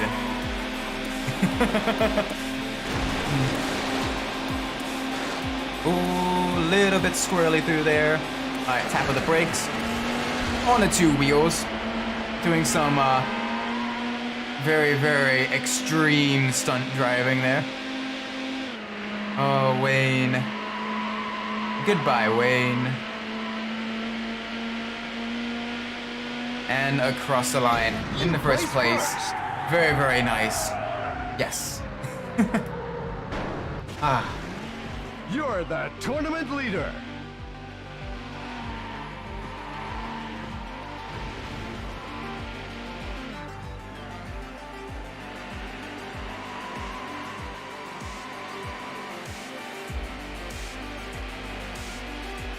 All right, next race.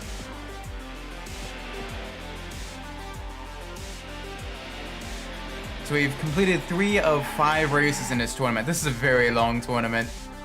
But I do get to race the M5, which is so nice.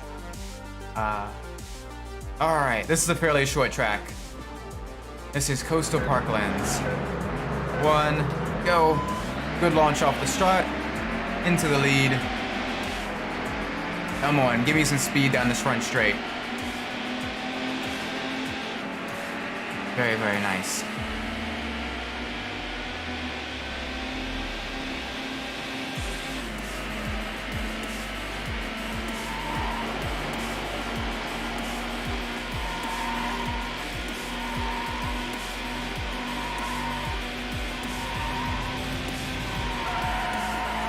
Alright, running just a tad wide. Alright, that was getting ping-ponged a little bit off the walls there. Let's try to take that corner a little bit slower on the next lap. At least try not to run nearly as wide. That we can maintain speed down that straight. Alright, through the tunnel section.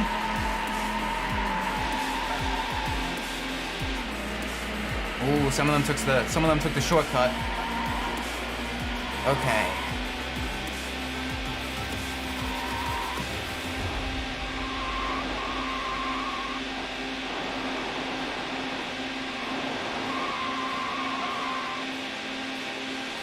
Over the crest.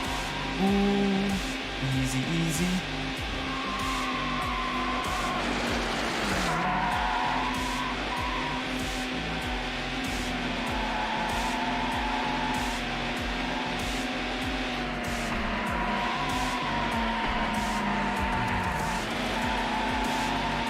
All right, we have second place. I think that's Mika right behind us, right beside us. Mika, what are you doing? Oh my gosh, the AI just completely tried to wreck me. I guess they wanted revenge from earlier. That didn't really help either of us. Please don't do that again. That was very rude. You damaged my vehicle. Oh, I lost my driver's side mirror. That's mean. That is very mean, Mika.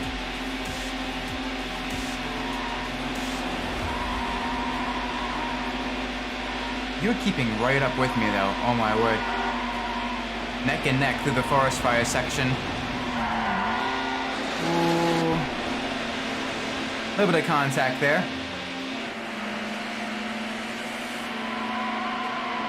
Come on. Let's get a turn in. Back to the right. Over the crest. Keep it stable. Don't flip the car. Do not flip the car, please. Okay. Through the tunnel section. Alright. Ashley, I think that's Ashley, took the off-road dirt section. Oh, this is a very close 3-way fight for first. Mika, Ashley, and I all trying to win. We're halfway done the second lap. Mika's right on my tail. I need to really do well in the coastal section, second half. Alright, off throttle just a tad, slight tap of the brakes. Get it turned in. Use up all of the course on the exit. keep it as stable as I can over the jump. Alright, much tighter corner, down into 4th gear, off throttle. Alright, back on the throttle, get it turned in. Ooh, side by side. Battling for position. Final corner. Come on. Mika, what are you doing? Mika! Oh. Alright, let's see if I can't out-accelerate her to the finish line. You placed second. Not quite. Oh, that was very dirty driving. Mika. You're the tournament leader. Ah.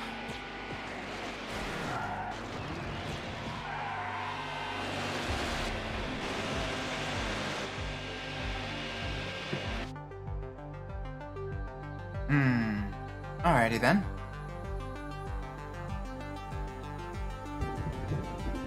That's fine. This is the final race, a point-to-point race on Rocky Canyons 2.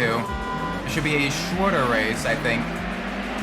So we're gonna have to really push as hard as we can in order to make sure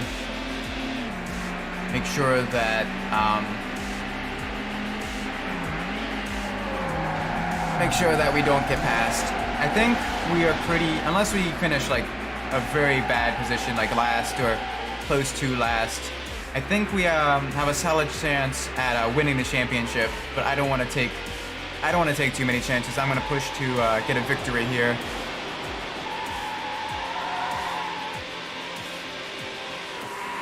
Alright, I think there's a shortcut here to the right. There is, but I completely missed it. That is fine. That corner is a very tricky corner complex.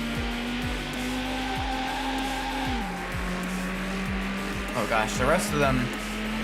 It doesn't look like it was really that good of a shortcut. This shortcut, on the other hand, this shortcut is much better.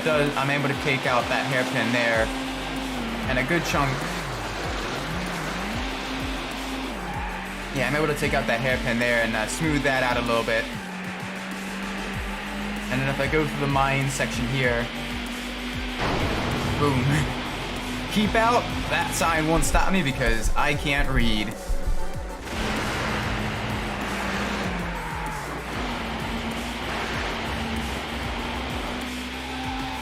Alright, that was a little sketchy, but we managed to get through that well enough. Well over 10 seconds ahead of Dom. That's good. He does not have the power of family to allow him to get closer. Mika is now in second. Mika, you're a punk for wrecking me out last race. Even though, to be honest, I'm kind of a punk for wrecking you out the race prior. But you know, it's only a bad thing when you do it. For me, it's just racing. For you, that's very dirty driving. Double standards? Nah, what's that? Alright, I gotta be careful going around the tight hairpin here. Keep it... that wasn't the best means to do that. That's okay. I can just blame that on the sandstorm. I got sand in my eyes, you know? Couldn't see. Mika, okay, you caught up very quickly.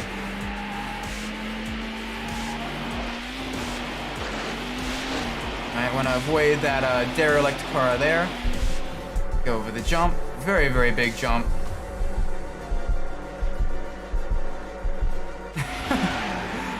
Grinding on my backside. And across the line. Yeah, that was a very quick race. That's good. That's good. Well done. You have just won the UK versus Germany tournament. That's good. You've unlocked Rocky Canyons 2.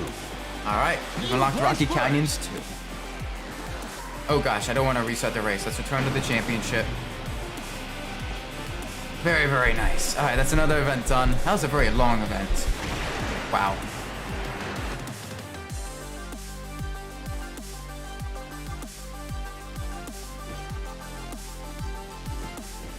Alright.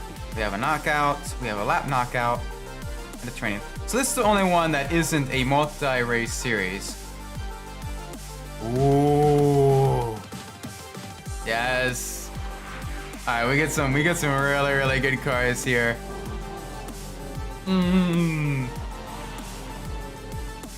We have the V12 Vanquish. Gorgeous Aston Martin. The BMW Z8. Oh, and the Ferrari 360 Spider. You know what's funny about this? Well, not so much funny, but all three of these are manufacturers that one of my favorite racing drivers, Sebastian Vettel, has raced for. He has raced for BMW, or at the very least, a BMW-powered Formula One car.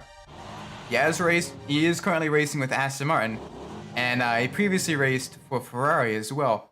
So it is funny getting to pick between three different vehicles by three different manufacturers that one of my racing heroes has driven for. And unfortunately, this weekend is actually his final race in Formula One. So, for that, I'm going with the Aston. I'm going for the Aston Martin. This is probably about as... there isn't the British Racing Green. It's probably about as close I can get to sort of the Aston Martin color for the Formula One team. Let's do it for Vettel. The number 5. Yeah. This is going to be a fairly long race. It's going to be a 5-lap knockout. Do it for number 5. A 5-lap race for number 5. With all three of the different manufacturers that he has raced for. Unfortunately, there are no Renaults or Red Bulls in this game. Renault being the engine provider for the Red Bulls that he has raced and won his 4 championships with from 2010 to 2013. But we do get to end the weekend off racing the gorgeous Aston Martin Vanquish in honor of the great German racing driver Sebastian Vettel. Well, he's one of my favorite racing drivers anyway. It feels weird. I watched his first ever race, and I'm going to be watching his last ever race. And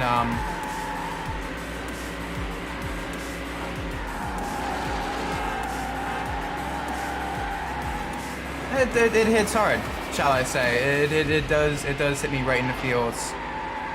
I'm gonna miss him on the grid, and so many other drivers as well are likely to be leaving. Mick Schumacher, Danny Ricciardo, Latifi, go Tifi.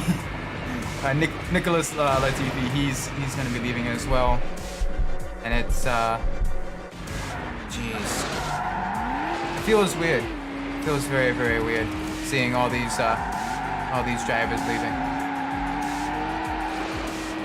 But on the bright side, we are going to be getting some new talent in as well. So hopefully, that may shake things up, and maybe I'll find a different driver to support. I don't know who yet though. I still haven't picked a driver that I really like outside of Vettel. For the longest time I was just rooting for him. I really wanted him to be able to get his 5th championship in red. And unfortunately he put up an admirable fight both in 2017 and 2018, and it just couldn't compete with the pace of the Mercedes. And don't get me wrong, I don't hold any ill will towards any of the other drivers, be it, Lewis or, Lewis Hamilton or Toto Wolff or any of the Mercedes people. They've earned those championships as well. They're able to consistently put in the performance. I don't know. It's a sort of a what if scenario. What if, he had won the championship with Ferrari? Would have been really cool. I am definitely voting for him to get driver of the day at the race tomorrow.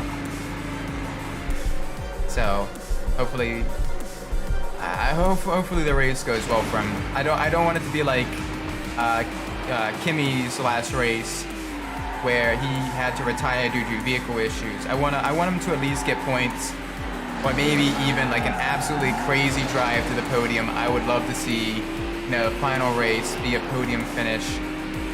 That'd be really, really nice.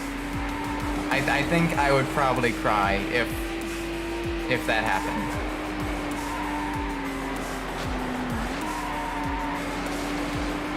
Crying tears of joy, obviously. It just be very, very nice.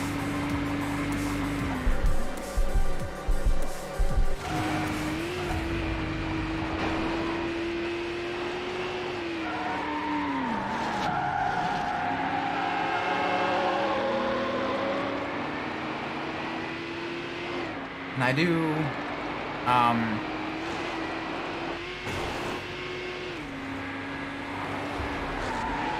even if he doesn't go back to Formula One in a couple years' time, granted, I hope he has, I hope he finds joy in whatever he decides to do, whether, just kind of retiring, spending time with his family and kids and everything.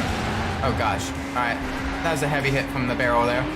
Yeah, whether he wants to, spend time with his family, or whether he wants to, get into motorsport as like a technical director, because he is very, very smart, and he does have a very, very high level of knowledge about how the different vehicles operate. Sebastian Vettel does. I do hope that he finds joy in whatever he does, but I would definitely love to see him back in the paddock, even as a guest, just kind of, giving his opinion and stuff like that. He's so nice. He's not even gone yet, and I already missed the guy, But I mean, he was basically the racing driver that kind of got me back into motorsports back in 08. Prior to that, I kind of had a little bit of a falling out with my love of motorsports. At the time, I don't know, something clicked where it not only didn't interest me, but it kind of frustrated me a little bit. And seeing him, push the vehicles to the limit in 08, as well as the title fight between Masi and Hamilton during that time period.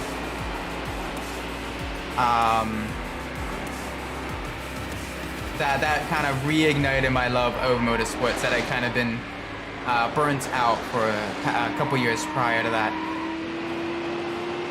So it is very, very sad to see Sebastian Vettel go this weekend. But his decision, I fully respect that, and as always, I really hope, regardless of whatever he decides to do, I hope he finds joy and comfort in that. Definitely. But anyway, enough of the kind of sad stuff. We got a race to win. Come on, let's win this race for Mr. Vettel in the Aston Martin, a 5-lap race with all the different manufacturers that he's raced against. 5-lap race with the Aston Martin Vanquish, or the Ferrari 360 Spider, or the BMW Z8, and he has raced for all 3 of those teams, or at least teams with those engines. So it is really cool. This is sort of like an unofficial Vettel race. So we gotta make sure we win this.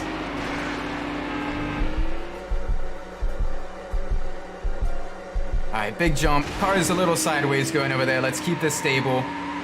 We've got 2 Aston Martins, and what is that black car behind? I need to see what that is. I think that is the 360 Spider. That is. Okay, so 2 Aston Martins and a Ferrari left in this lap knockout. And this is a fairly long lap as well. This race has been going on for quite a while. We're going to be going for basically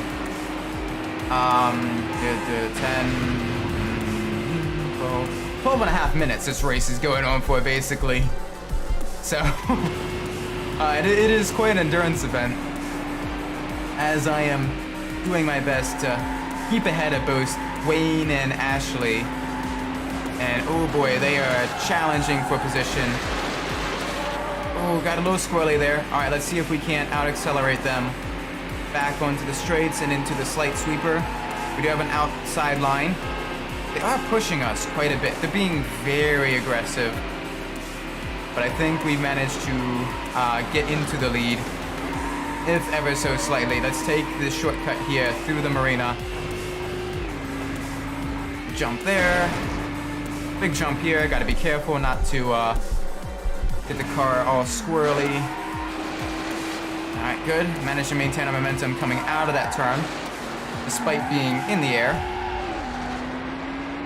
Let's cut to this forest section up here. That'll help gain us a little bit more time, as we have managed to pull out just roughly around a second and a half. And oh boy, okay, they're closing up on us just a little bit. Ashley is. Wayne is still a decent ways away, as we're getting close to finishing up our fourth lap, onto the final lap. All right, remember to shift up, please. I am trying to focus on multiple things at a time here. All right, we managed to go faster than Ashley through that section, which is good. Oh, come on. Final lap. This is for you, Mr. Vettel.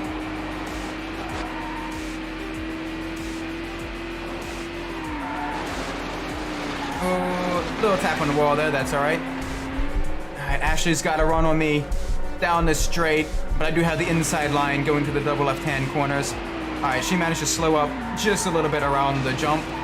That's fine. We have to carry more speed through the corners than her. All right, come on. Play at apex corner here. Get it turned in. Screw your sign. We don't need a speed limit sign. We go as fast as we want here.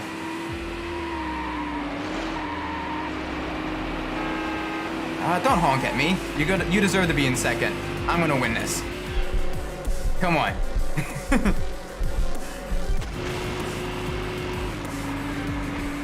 Alright, we're about a little under halfway through the final lap. Alright, through the S-curves here. Get it slowed up just a little bit. Alright, back onto the throttle. Ashley is basically right on our rear. She's applied quite a bit of glue to the front end of her vehicle, and she is just riding up our rear bumper.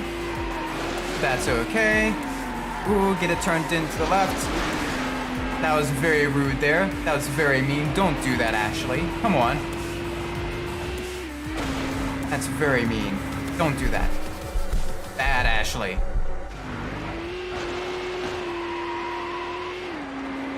Alright. Into the tight left-hander. It's uphill as well, so we gotta watch for understeer, because that will upset the balance of the car just a little bit. Through the off-road section here, through the forest. Okay. We're getting very, very close to the finish, and we have not eked out an advantage. Oh, that slowed us down quite a bit. All right, we need to battle with Ashley to the finish line. Here we go. Through the cobbled section for the final time. Watch the inside and the outside. Don't want to hit any of those arches.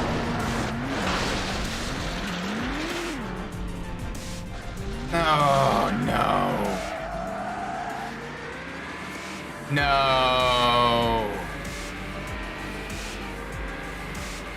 You placed last. You're knocked out of the race. You fail. I like how enthusiastic he is about me failing. Okay. First fail of the stream this time. I am so sorry about that. Let's try this one more time. Oh gosh. That was a bit of a choke under pressure. Well played, Ashley. Good job. All right, let's try this. Hey, stop doing that. Don't be mean.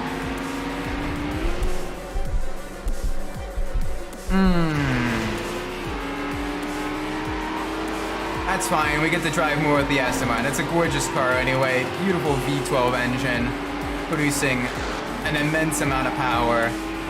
Very gorgeous car. Almost timeless in its design. It looks like it could be made nowadays as well. It looks gorgeous. One of my favorite designs of the Aston Martins. That and a DB9. The DB9 also looks very, very nice. Hi there, Ashley. You were very much a pain in my rear last race. I don't want that to happen again. I'm going to, I am sorry, but I'm going to have to terminate you. Go into the wall, please. No, into the wall. Yeah, you can honk all you want. I don't care.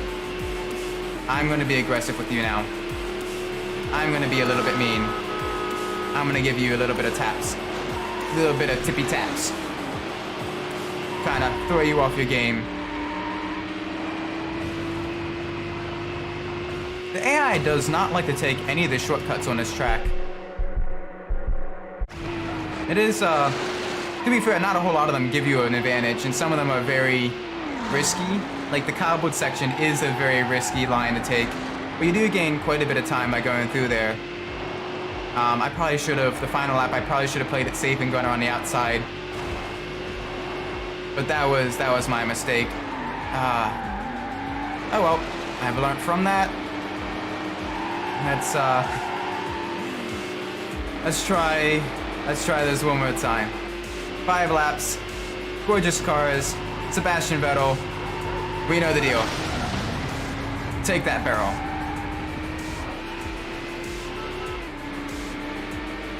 Yeah, I think I am going to actually take the outside line going through there. That is way too risky. Piss off, Ashley. Oh gosh, I completely spun her.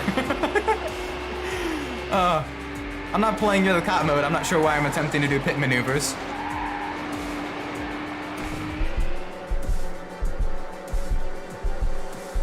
Big air there. Get to see the vehicle from all the different angles. The double left-hand corners here. Alright.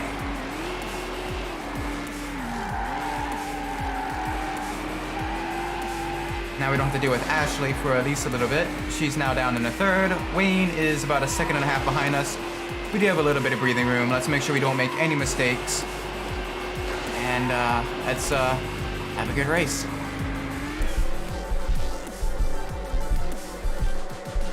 Big air there.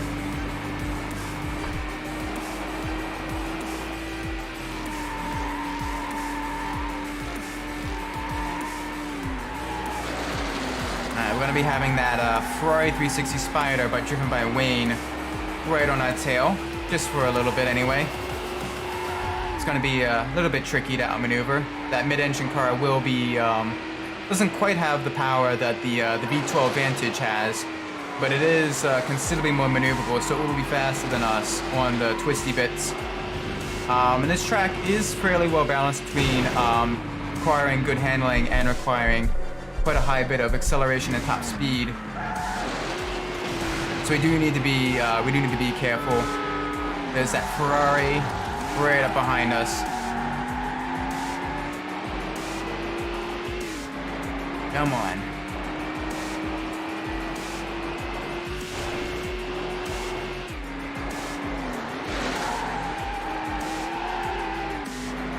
Alright, so far we only really have to deal with the Ferrari behind us, driven by Wayne. It is going to be able to outmaneuver us on the corners. I'm going to take the outside line now. I'm not going to try to... I'm going to try to minimize risk just a little bit. Alright, and that doesn't actually... It looks like the cobbled section doesn't actually gain you all that much time. So I'm going to definitely try to go around the outside. That's a new lap record! Oh. Great. Okay, outside might actually be faster.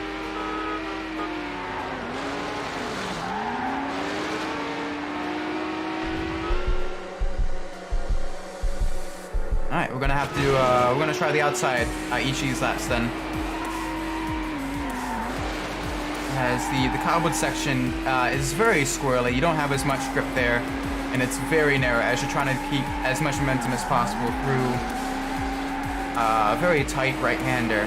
that has, you know, many hazards, including the arches, all of the various debris you can hit that'll slow you down. So yeah, I'm gonna keep it on the outside, going through there. That should help me gain a little bit of time on the AI.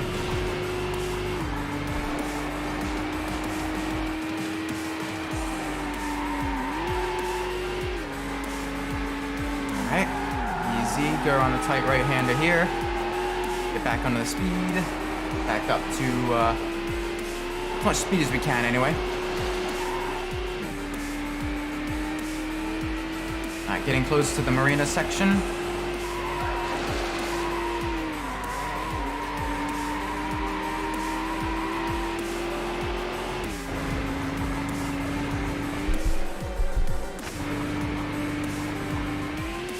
Now the marina section and going around the marina probably are about equal in terms of time as well, but it's not nearly all that risky to go through the marina section. And plus also you do get a few extra Need for Speed points, which can be used to unlock the Need for Speed edition of the cars. Ooh, Wayne crashed into a tree. Alright, now I just have to deal with Ashley and Juan. Right now just Ashley, but Juan is slowly catching up as well. And these are the three that are left, along with myself, into the race. Oh, I don't know why I picked this section. Ashley's just adding a little bit of pressure, I guess. Alright, come on. I definitely need to outdrive and outmaneuver Ashley through all the twisty bits. Come on.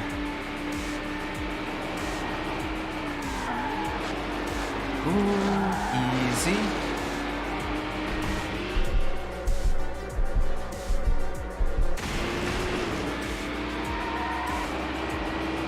Going back wide again, into the left-hand corner.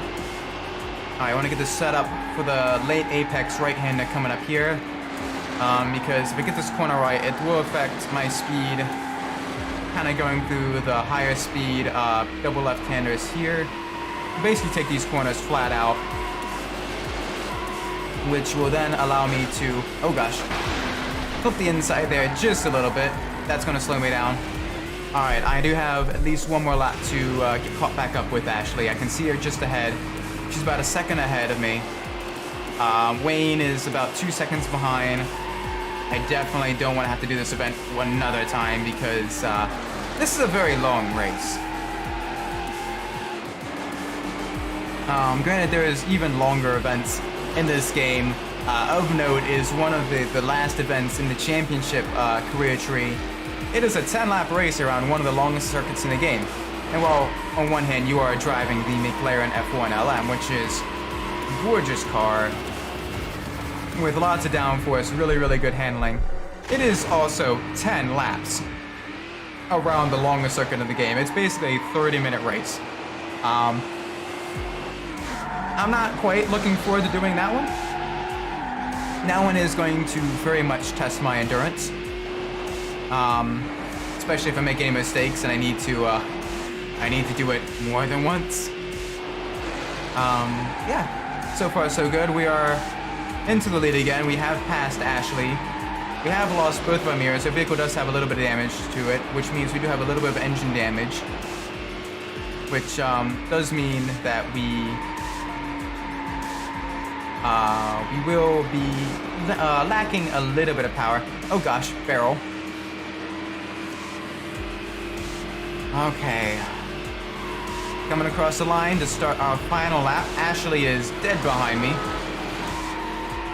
Okay, come on. Let's not do this again. That was very mean, Ashley. I'm going to remember that. I am going to wreck you.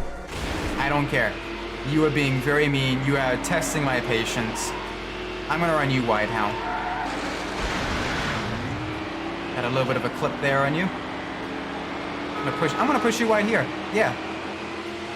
What are you gonna do about that, Ashley? Push you wide there. You're gonna have to take a compromise line. All right, that's good. We are back into the lead with about a 1 second advantage. Although that is gonna quickly close up because I don't know what they put into the fuel tank of that SMR behind me.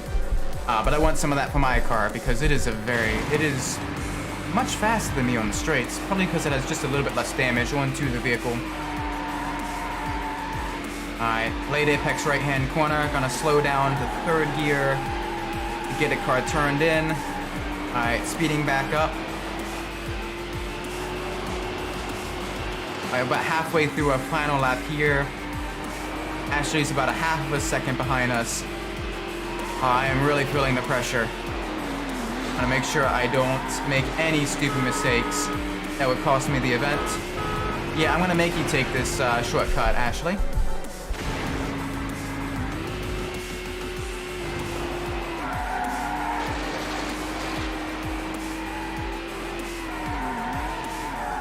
Easy.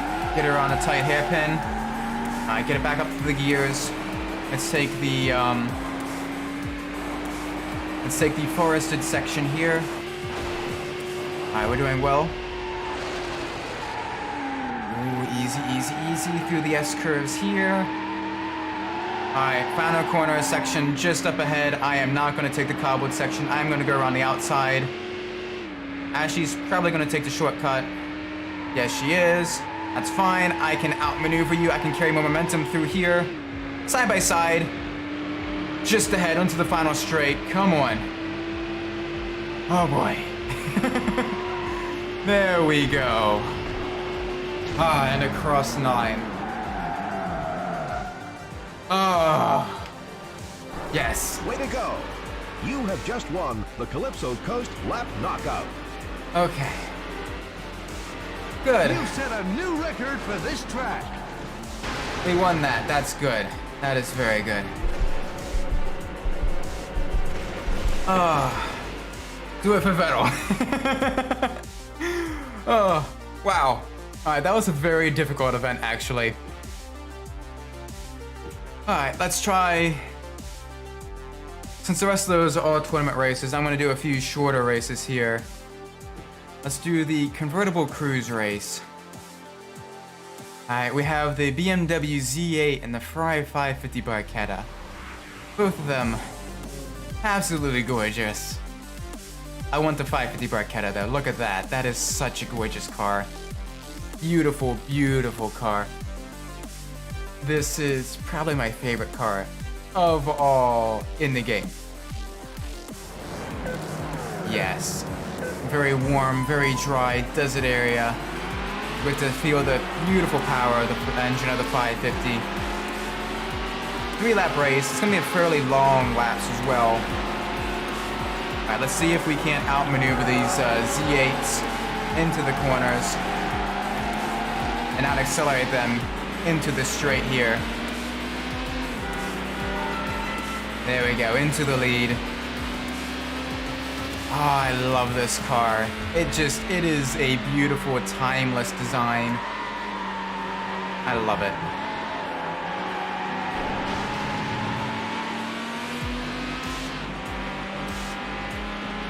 It sounds gorgeous. It looks gorgeous.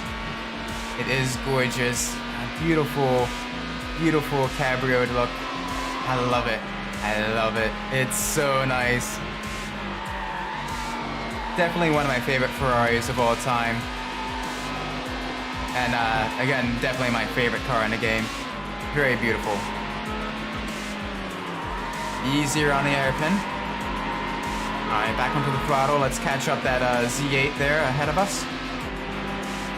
Alright, we gotta be careful going into this very sharp hairpin turn here. Let's cut the course here just a little bit. Since the game does give us that leeway, we're able to make quite a fairly large advantage from that.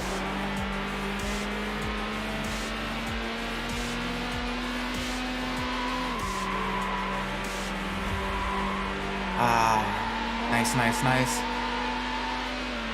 Alright, easy. Alright, that's fine. We missed that shortcut there. We'll have to improvise just a little bit. We will go through here instead.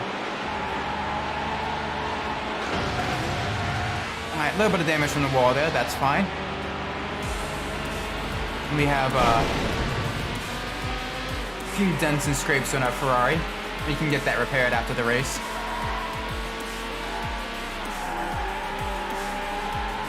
Beautiful car, though. I love this car. Oh, all right. I hit something there. Caused me to gain just a little bit more air time. A few dents and scrapes. Definitely much more dents and scrapes there, as I completely missed the shortcut. That's a mistake on my part. I do apologize to anyone watching. I do not claim to be a professional racing driver. I just am an automotive enthusiast and a racing enthusiast. I am not fast at all. But I do try. I do try my hardest. Occasionally I get lucky and I win. Alright, across the bridge into the tight hairpin. Or more than a hairpin, it's basically like a loop.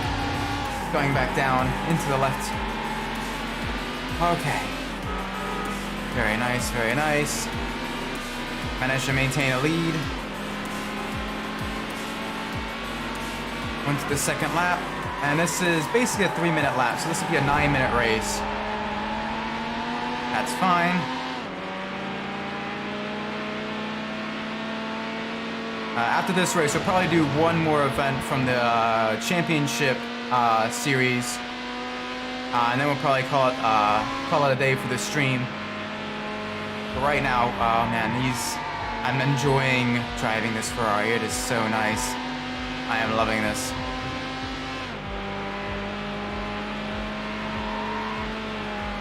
Alright, easy around the sweeper left-hand corner here.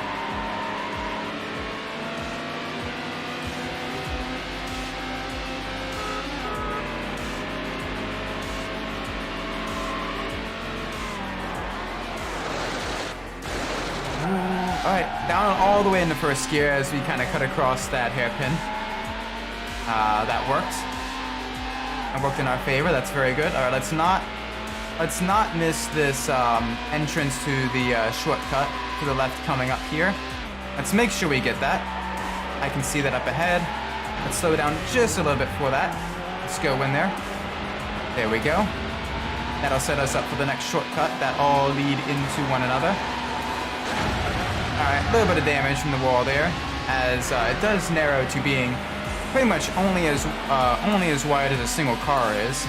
So if you're not directly on the racing line, you will get some pretty serious damage from the wall. Yeah, our poor Ferrari has seen better days.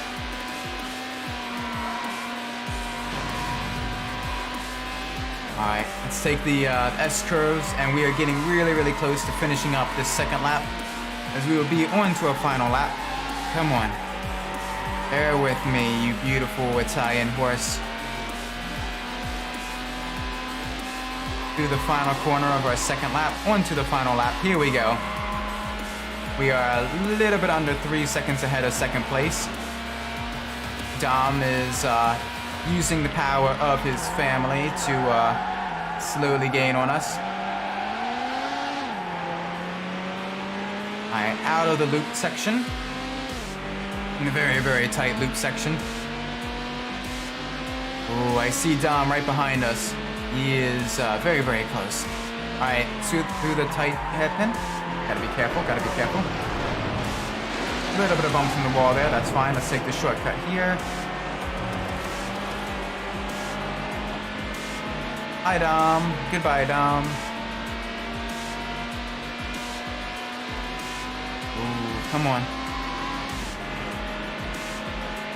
Yeah, he is very close behind us. He's only about half a second behind.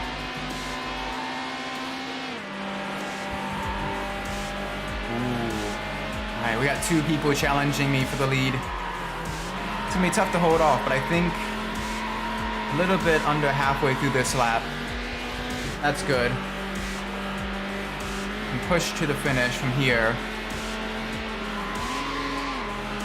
Gotta be careful through the off-road section. Don't hit any of the telephone poles, those are not destructible.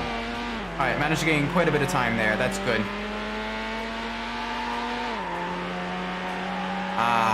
Okay.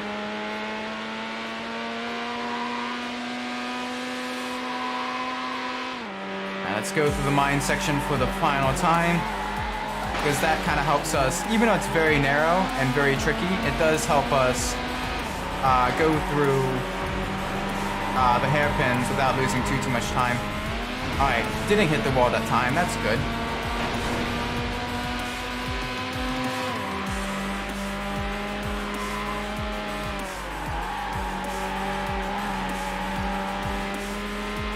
Alright, over the crest. Yeah, our vehicle is heavily damaged there.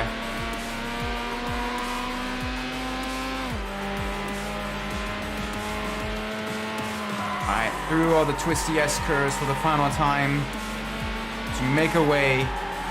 The finish line is less than a mile away, very close. Final corner, here it is. Here it is, across the line. Finish. The winner! Yes. Very nice. Okay. Congratulations. You have just won the convertible cruise race. Very nice, very nice. You've beaten the lap record for this track. That's good. All right, let's pick our final event. It'll probably be a longer event, probably a tournament or a knockout or something like that. That would do, and then we'll probably call it a day. So one more event. Let's do the point-to-point series. We get a choice between the beautiful BMW M5, the brutal HSV GTS Coupe, and the very exotic, very sophisticated Jaguar XKR. Let's go with the XKR. Let's do it. Look at this beautiful British racing green. Yes. Alright, we're gonna be racing multiple point-to-point tracks. Oh, it's a 5-race tournament as well. Okay, so it's gonna be a bit long, but the race themselves is gonna be fairly short. That's good. So on the first one on this beautiful forest section. I didn't actually see what the track name is, so I wasn't paying attention to that. All right, let's get past these two Jaguars here.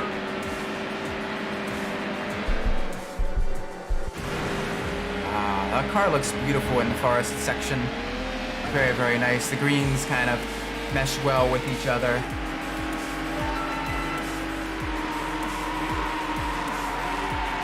Alright, let's get around these very wide super corners here. Hey, you're being mean. Come on, don't do that, Ashley.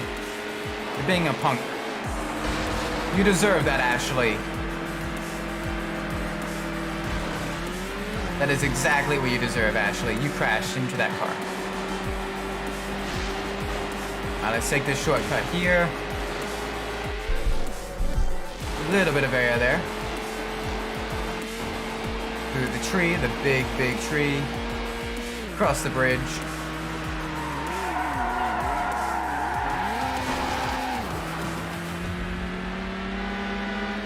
Hi. Yeah, no, I'm sorry. I don't want you to pass me.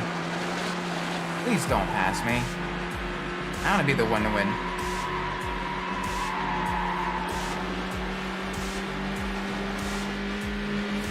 Alright, over the crest. Let's take the shorter inside line here. Very nice. Almost halfway done the first race. And we have a steady lead of just over a second. Which is good. We only really have to worry about one driver, and that looks like that's Wayne, I think that was. Through the forest fire section, the perpetually burning forest fire section. Big props to those firefighters who are just continuously fighting it every time we go by. Either that one section of the forest is either continuously on fire, or we start a forest fire every time we go to race through here, or something along that lines. We have the inside shortcut here, right by the lake. Very pretty. Gorgeous off-road section. Back onto the road. Alright, we're getting close to the finish line. Gonna get close to the coastal section. Try to take these left, right, lefts, corners in a straight line as possible over the crest here. Ooh, that was a very near miss from the box truck.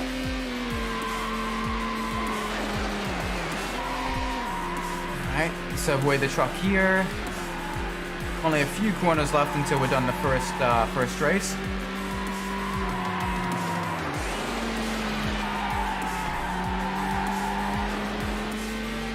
Alright, we are steadily into the lead as well. This is good. This is good. Very, very good. Final corner into the final straight. Ooh, run a little bit wide. Why not?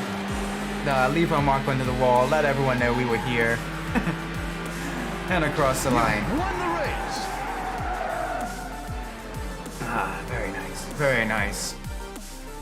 You're the tournament leader. Alright, next race. Here we go.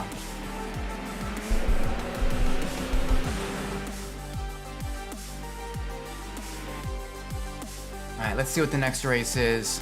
Where are we going to be racing? Another point-to-point track. Ooh.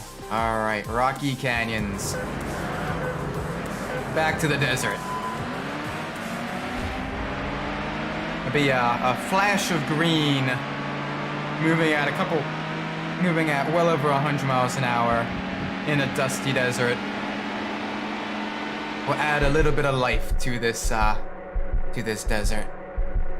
And quite a bit of noise. Use the bankings, kind of go NASCAR style there.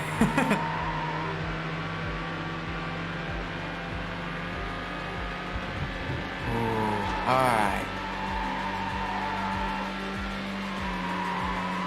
I gotta be careful. This hairpin turn catches up to you very quickly if you're not sure where it is, because you're going basically blind through that section. Alright, over the crest. Very nice, very nice. Well into the lead. Alright, let's cut across here. Let's cut across the hairpin in the first gear. Try to get it straightened back up. Alright, now we are a good distance away from Wayne. Very nice. We are now 40% through the race.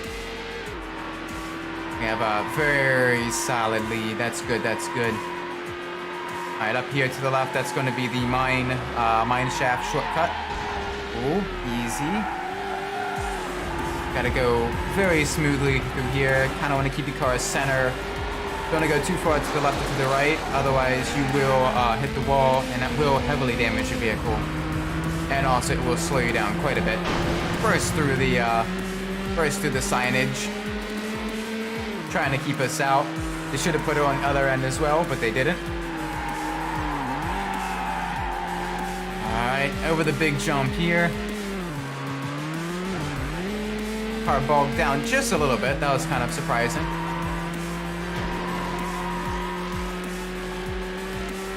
Alright, we're getting close to the end. 75% complete.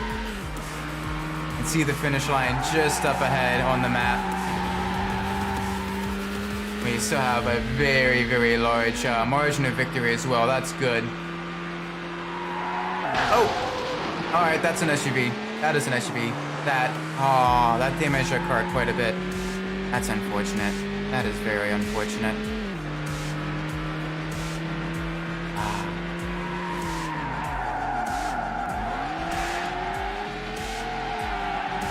Alright, through the hairpin. Nice and gentle. Little tap on the wall there, that's fine. And here we go, across the line. Oh gosh, what is that car doing? Won the race.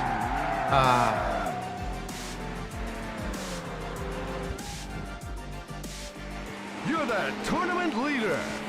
Alright, what's the next race gonna be?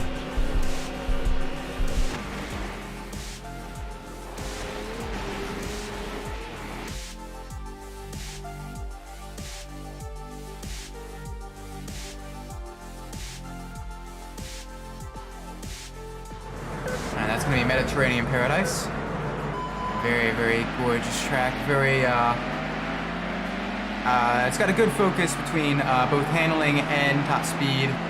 And thankfully this Jaguar has both. It does handle quite nicely, and also it looks quite nice as well. It's got a decent amount of speed as well. Top speed of just over 150 miles an hour. Not sure if we'll be able to hit that top speed on this track though, but we will get fairly close at multiple points throughout the race.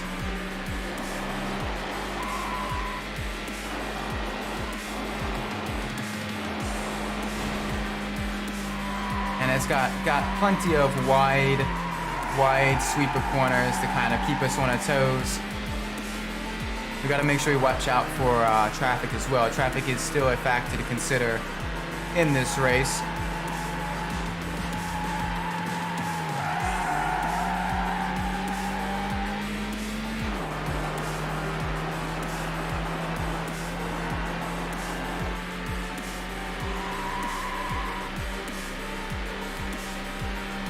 Alright, we're a little over 2 seconds ahead of second place. That's good. I think that's Ashley. Ashley's a punk. Ashley's a punk that keeps trying to wreck us. So let's not let her get beside us. Let's make sure we keep that momentum going. And we leave Ashley in our let's leave Ashley in our dust.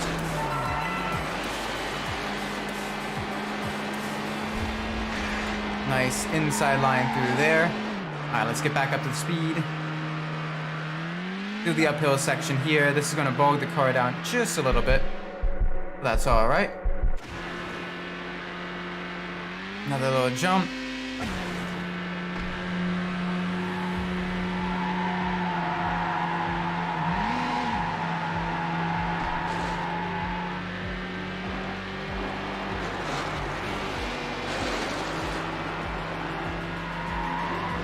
Back to the left. Very, very wide super corners I can take at fairly close to my top speed. Up to 155. Yeah, that's pretty close to the vehicle's top speed. Watch out for the vehicle there. Ooh, easy, easy, easy. All right, a little bit over halfway done this race. This is a much longer track, so I gotta be a little bit careful. Not to lose focus and wreck out.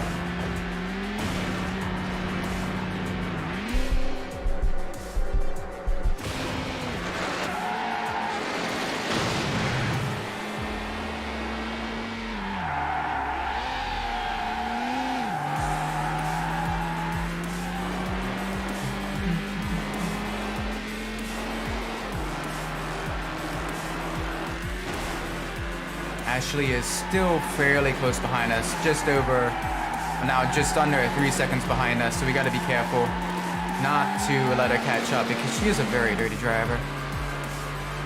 All right, let's carry momentum around the outside of the course. Let's not go through the cobbled section. Let's go around the outside, like two trailer park girls. There we go. We managed to maintain our momentum. Very, very nice high speed, almost at 150. Going across the cobble bridge into a sweeper right-hander. Easy, easy. Very, very gentle. Again to the right. Okay. My vehicle has managed to remain mostly undamaged this race as well. That's good.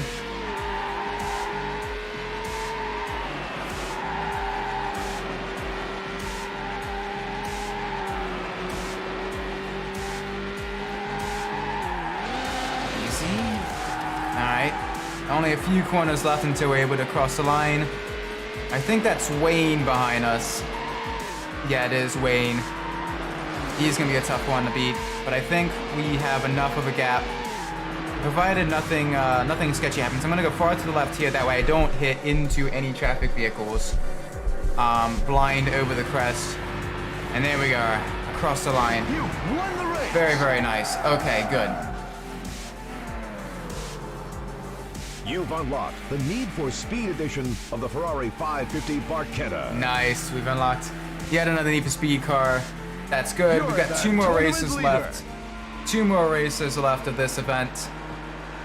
We're in the lead for the championship as well. That's good. That is very good.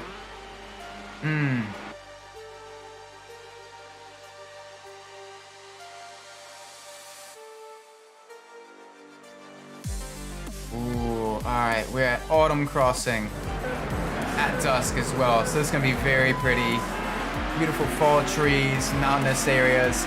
This is a very long course though, it's very tight and technical, so I definitely need to focus on vehicle handling right now. Alright, into the lead. Ashley is close behind us. Let's make sure she doesn't attempt to wreck us. She is a very aggressive driver. I don't know if all the AI do that or just different AI have different quirks to them. I know Wayne is fairly consistently near the top of the pack. He is very fast. And Ashley, I've had multiple run-ins with Ashley. Ashley and Mika, actually.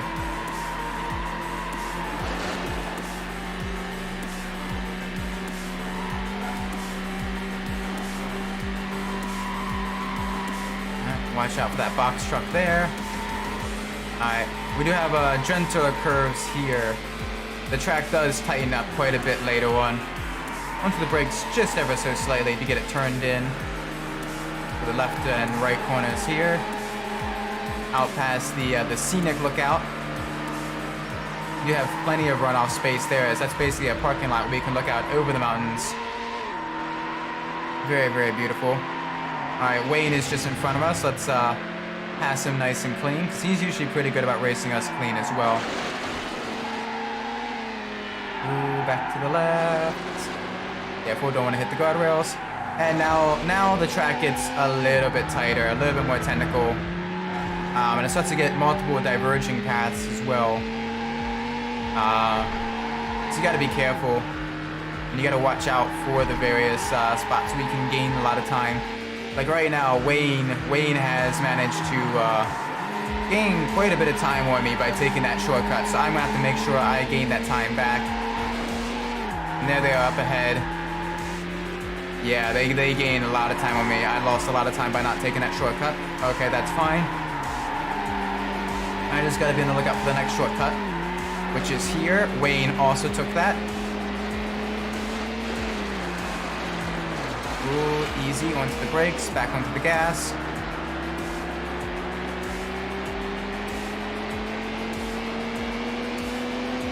Under the bridge, that takes us basically under the normal path. That's, alright, a little bit of collision there with the trees. We kind of had some, dare I say, unfortunate collision, unfortunate slowdown there. Alright, let's try to pass Wayne. Past the campground. That looks very, very nice. Be fun to camp there and just have a whole bunch of oh gosh. Okay. We lost quite a bit of time through there. Yeah, some parts of the track are not shortcuts. And are very much they do slow you down. And I think I took a bad route through there. Whoopsie daisies, I will have to definitely gain that time back. Try to get to the slipstream of this M5 in front of us. Nice and tight, don't want to hit those trees there.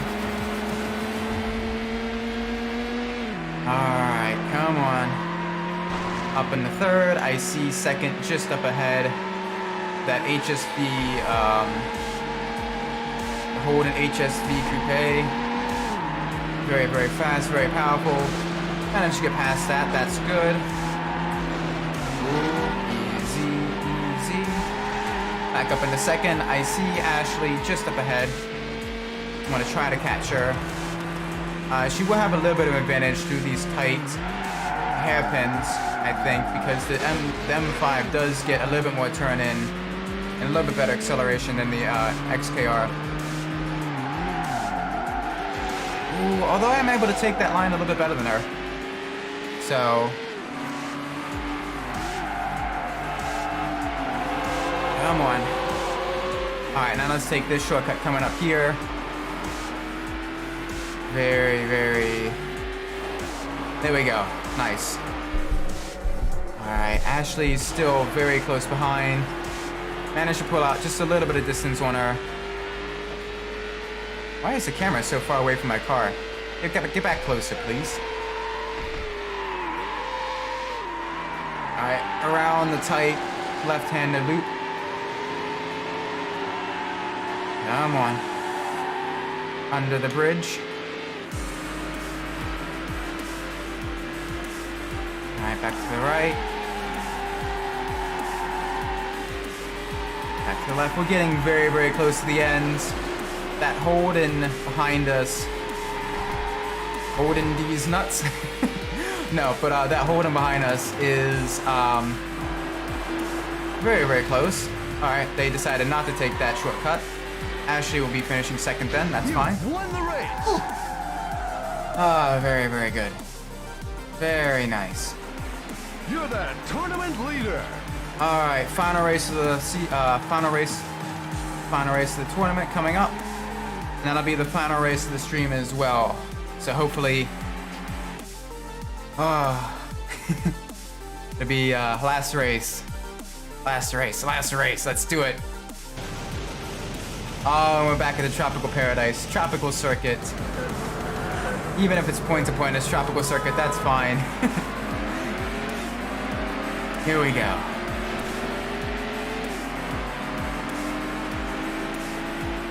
Alright, we got a good launch off of the start in a beautiful Jaguar XKR. Let's let that powerful engine just carry us to victory. Have a few tight hairpins right off the start, but then the track starts to open up just a little bit. This track is very, very wide, multiple lanes, which allows you to carry much more speed through the corners, which is very, very nice.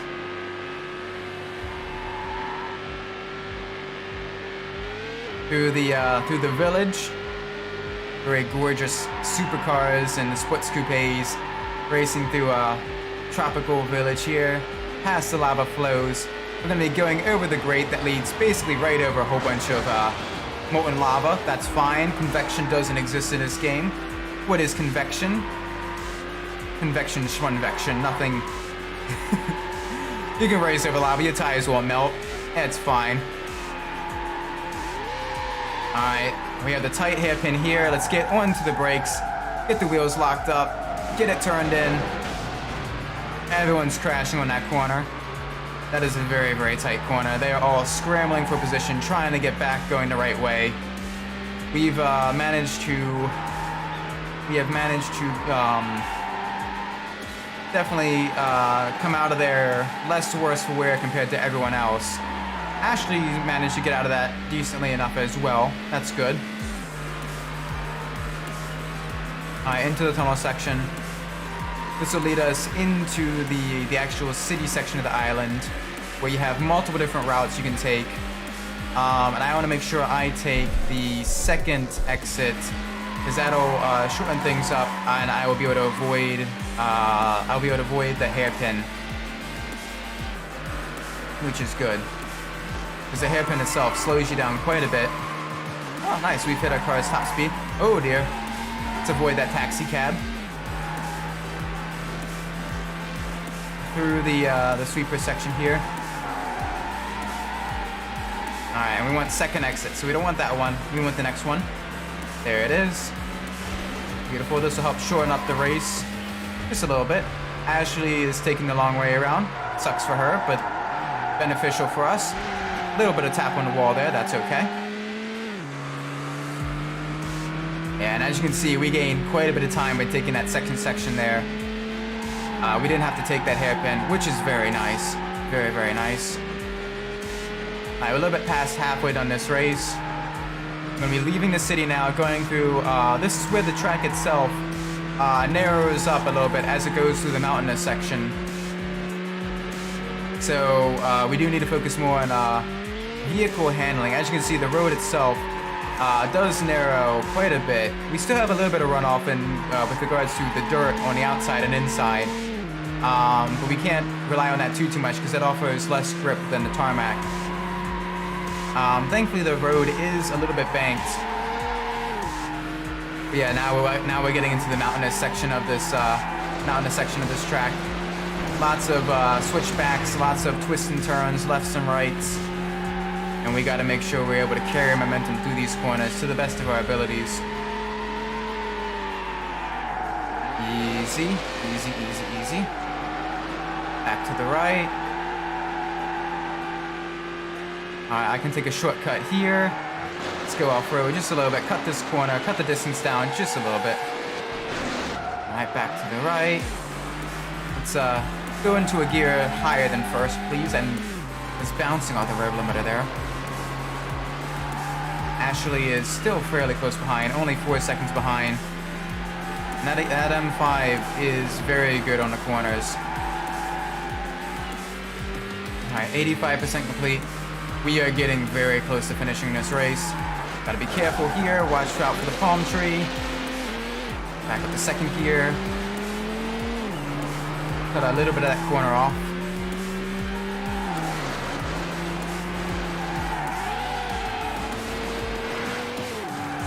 Alright, another shortcut here. Let's take this.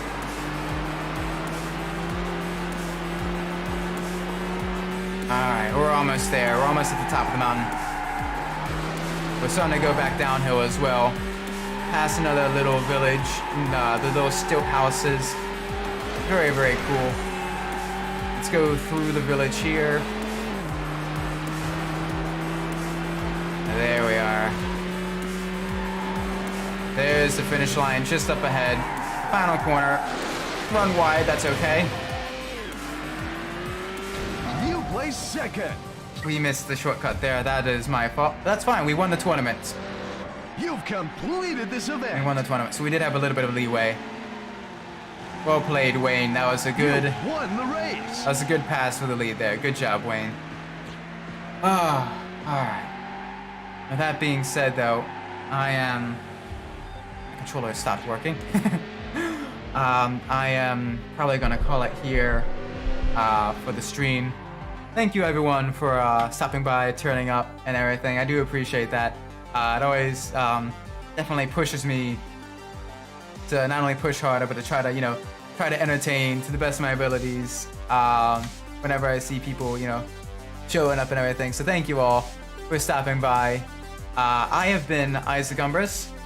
If you enjoyed this video, be sure to leave a like, subscribe, do all the things every YouTuber says to do to, help the algorithm do algorithmic things.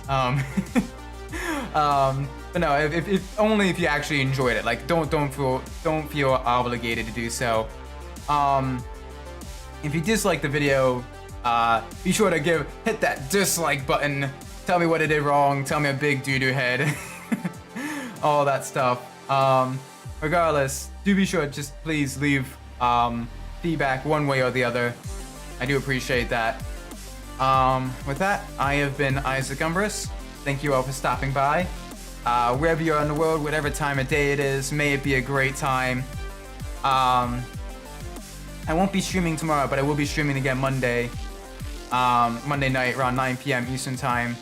So if you're watching, we hope you watch again then. I'll be continuing our playthrough of Ford Racing, the first Ford Racing. We might be able to get an actual rear-wheel drive car this time, maybe.